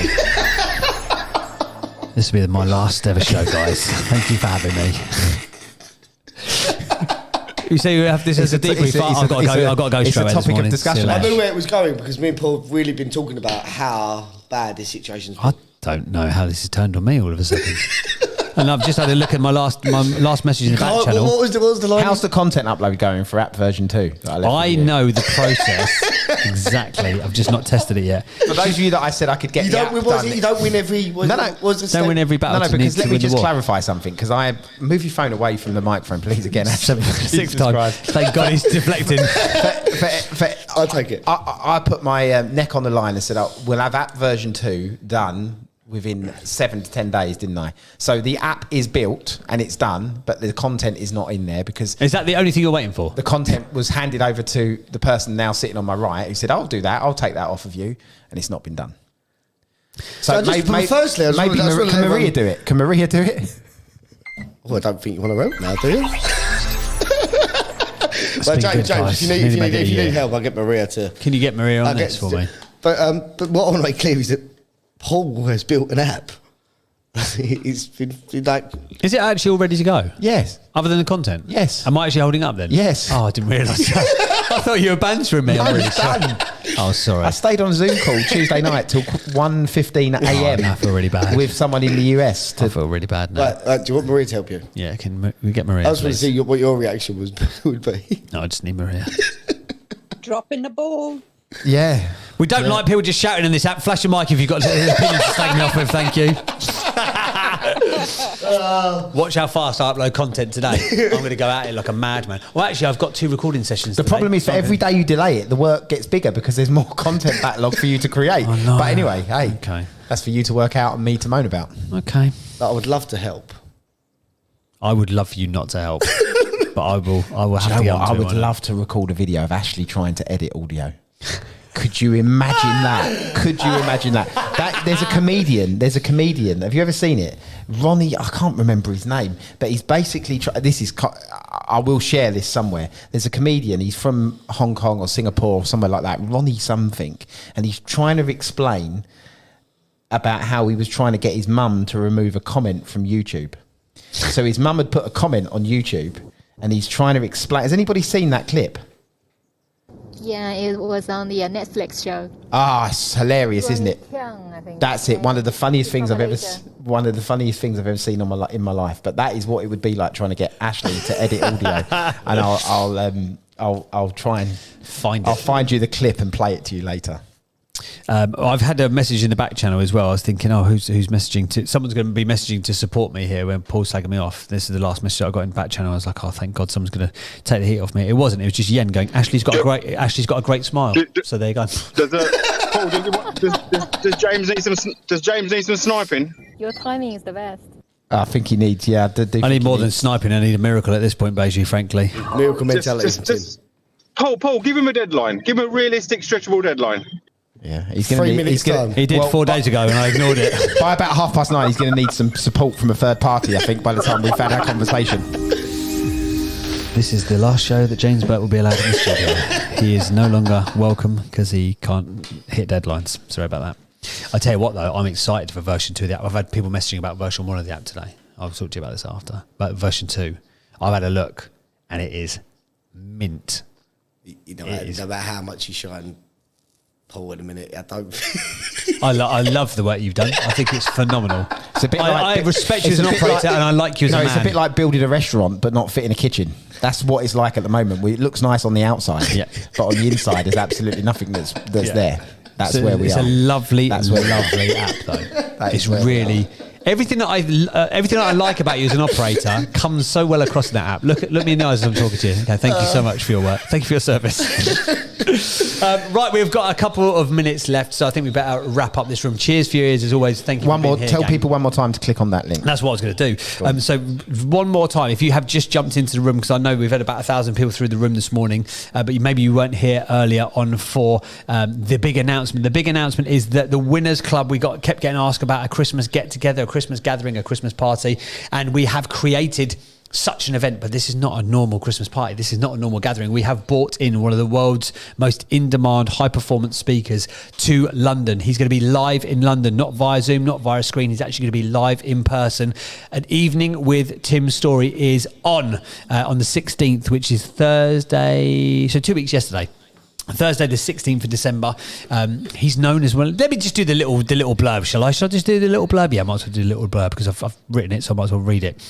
He's known as the life coach to the stars, and on Thursday the 16th of December, the Winners Club are delighted to be able to create an opportunity for Tim Story to be your life coach too. Live from the heart of the West End in London. I'll tell you what, if this is my last show, I'm going out with a bang here, aren't I? Live from the heart of the West End, and we've booked out a private cinema at London's View Leicester Square. Tim will be taken to the stage to share the strategies, tactics and elite level action plans that are usually reserved for his top celebrity clients, who include the likes of Oprah, P. Diddy, Kanye West, Robert Downey Jr. and many, many others. Tim usually speaks in arenas for events like 10X's Growth Con, which is like 20,000 people. We found out, I didn't even know this morning, he told us, 85,000 people is the biggest event he's done. That's got to be like in a football stadium, isn't it? It's got to be like an American football stadium. That's massive. Yes, he normally speaks in stadiums. We have limited this. There's only 120 tickets available. Well, it's not now. It's about 30, I think. Because they've sold like hotcakes this morning. Thank you if you guys have already booked to be there. Make sure you tag us on Instagram. We're just going to put it out to the public now because we've done a mail shot and all that kind of good stuff. So if you are coming, tag in the Winners Club at the Winners Club Official, and we will reshare your post as well. Join us on Thursday the 16th at View Leicester Square in the private cinema for a welcome drink. That's not a thing. A welcome drink before Tim delivers a powerful hour of content, and then you get to ask your questions to one of the planet's most in-demand performance experts during our panel Q&A session. Plus, if you are lucky enough to secure one of the very limited number of Golden Circle or Platinum tickets, don't book Platinum because they've all sold out. You can still get a couple. I think there's a couple of Golden Circle tickets left though. You can enjoy front row seating and access to our after show Christmas drinks reception with unlimited drinks, exclusive access, and the opportunity to meet Tim in our VIP area. And again, we've been working, Paul has. When he's not been working on the app, he's been working on the event. What the hell have I done for the last 3 weeks? I don't even know, to be fair. We've done it in a way that we've tried to make it as affordable for people as possible. So this is not like a big money spinner event for us. And Tim is actually sponsoring every single person effectively because he's not charged a penny to be there. So this is a guy that normally charges £250,000 for keynote talks, and he's not charging a penny. So we've been able to keep it super, super affordable for people. It's £50 for the basic ticket. And then the Golden Circle's like £75, I think, something like that. So it's super affordable. Grab yourself a ticket, get yourself there. Grab yourself or your friends or your partners a ticket if you want them to be there as well. This is going to be tangible, actionable and usable content from the Winners Club, and it's kind of like our little Christmas gift to you guys. We made it as affordable for people as possible. We want to meet as many people as possible as well. Come and join us for Christmas drinks and an evening with Tim Story on Thursday the 16th of December. Ashley Shipman, are you excited about it? I'm like a little kid in the sweet shop. He's been asking to do an event since March. This has been 9 months in the making for Ashley. And and even Captain Miserable said about it 4 weeks ago. And I said, nope, ain't got time. So Mods, this was part of the row that I've had. So I stood up for you all. I fought your corner. They said it couldn't be done. I said it could be. I had to go toe to toe with Paul in a foul mood. I've got more grey hairs, more wrinkles, and I had a few headaches. Guys, heroes don't always wear capes. Sometimes they just fight with apple crumble in a studio. Ashley Shipman has gone toe to toe for you. Can you now do something for him and be there live? Tim Story live in London. I'm super excited. An evening with Tim Story. I can't flip and wait. So that is it. Guys, click the link at the top of the screen. An evening with right Tim now. Story and Paul Abercrombie and James Burke. That's what I'm looking forward to, and all the winners. Absolutely. And we'd love for you guys to be there. Click the link. I know it's short notice. I know it's 10 days before Christmas, but we've turned it around as fast as we could. We've made it as affordable for people as possible. If you can be there, we'd love for you to join us. Tickets are on a first come, first served basis. It will be going out on social media in the next hour or so. So if you haven't got your ticket yet, chances are they might be gone by the end of today, by the looks of it, because there's a lot of people who are buying stuff. Even right now, I can see there's more people on the website right now. So go and click the link at the top of the screen right now and be there for the Winners Club's Christmas gathering, an evening with Tim Story live in London from London's West End at Leicester Square. But other than that, I think we're done for the day, aren't we? Good job. I think that's it. Cheers, gang. Thanks for being here. Appreciate you as always. Cheers for your ears, as we always like to say. We should probably finish with the Christmas classics. We need to go and have a meeting, you and I. Oh, God. Ashley, deflect. Ashley, put your phone near the mic. Ashley, do something. Ashley, help me. Save me. Save me. He's a goddamn hero, isn't he? Cheers for being here, everybody. It's going to be hard. I had it at the start of the week, so... Oh, God, I don't want to do it. If you need muscle, I haven't got one. Anyway, have a fantastic rest of your day, gang. We will see you in a couple of weeks. We'll see you in a couple of days' time. We'll be back on Monday at 6:30 for more Breakfast with Winners. Cheers, Furious. Ta-da.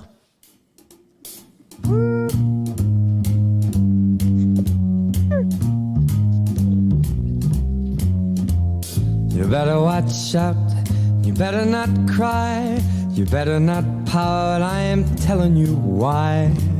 Tim's Story is coming to town. Do you see what I've done here? Can I stay? Come on. Make a list, he's checking it twice, he's gonna find out who's naughty or nice. Tim's Story is it's coming to town. That'll do, won't it? We'll see you later, gang. Cheers for being here as always. See you on Monday. Ta-da! Ciao for now.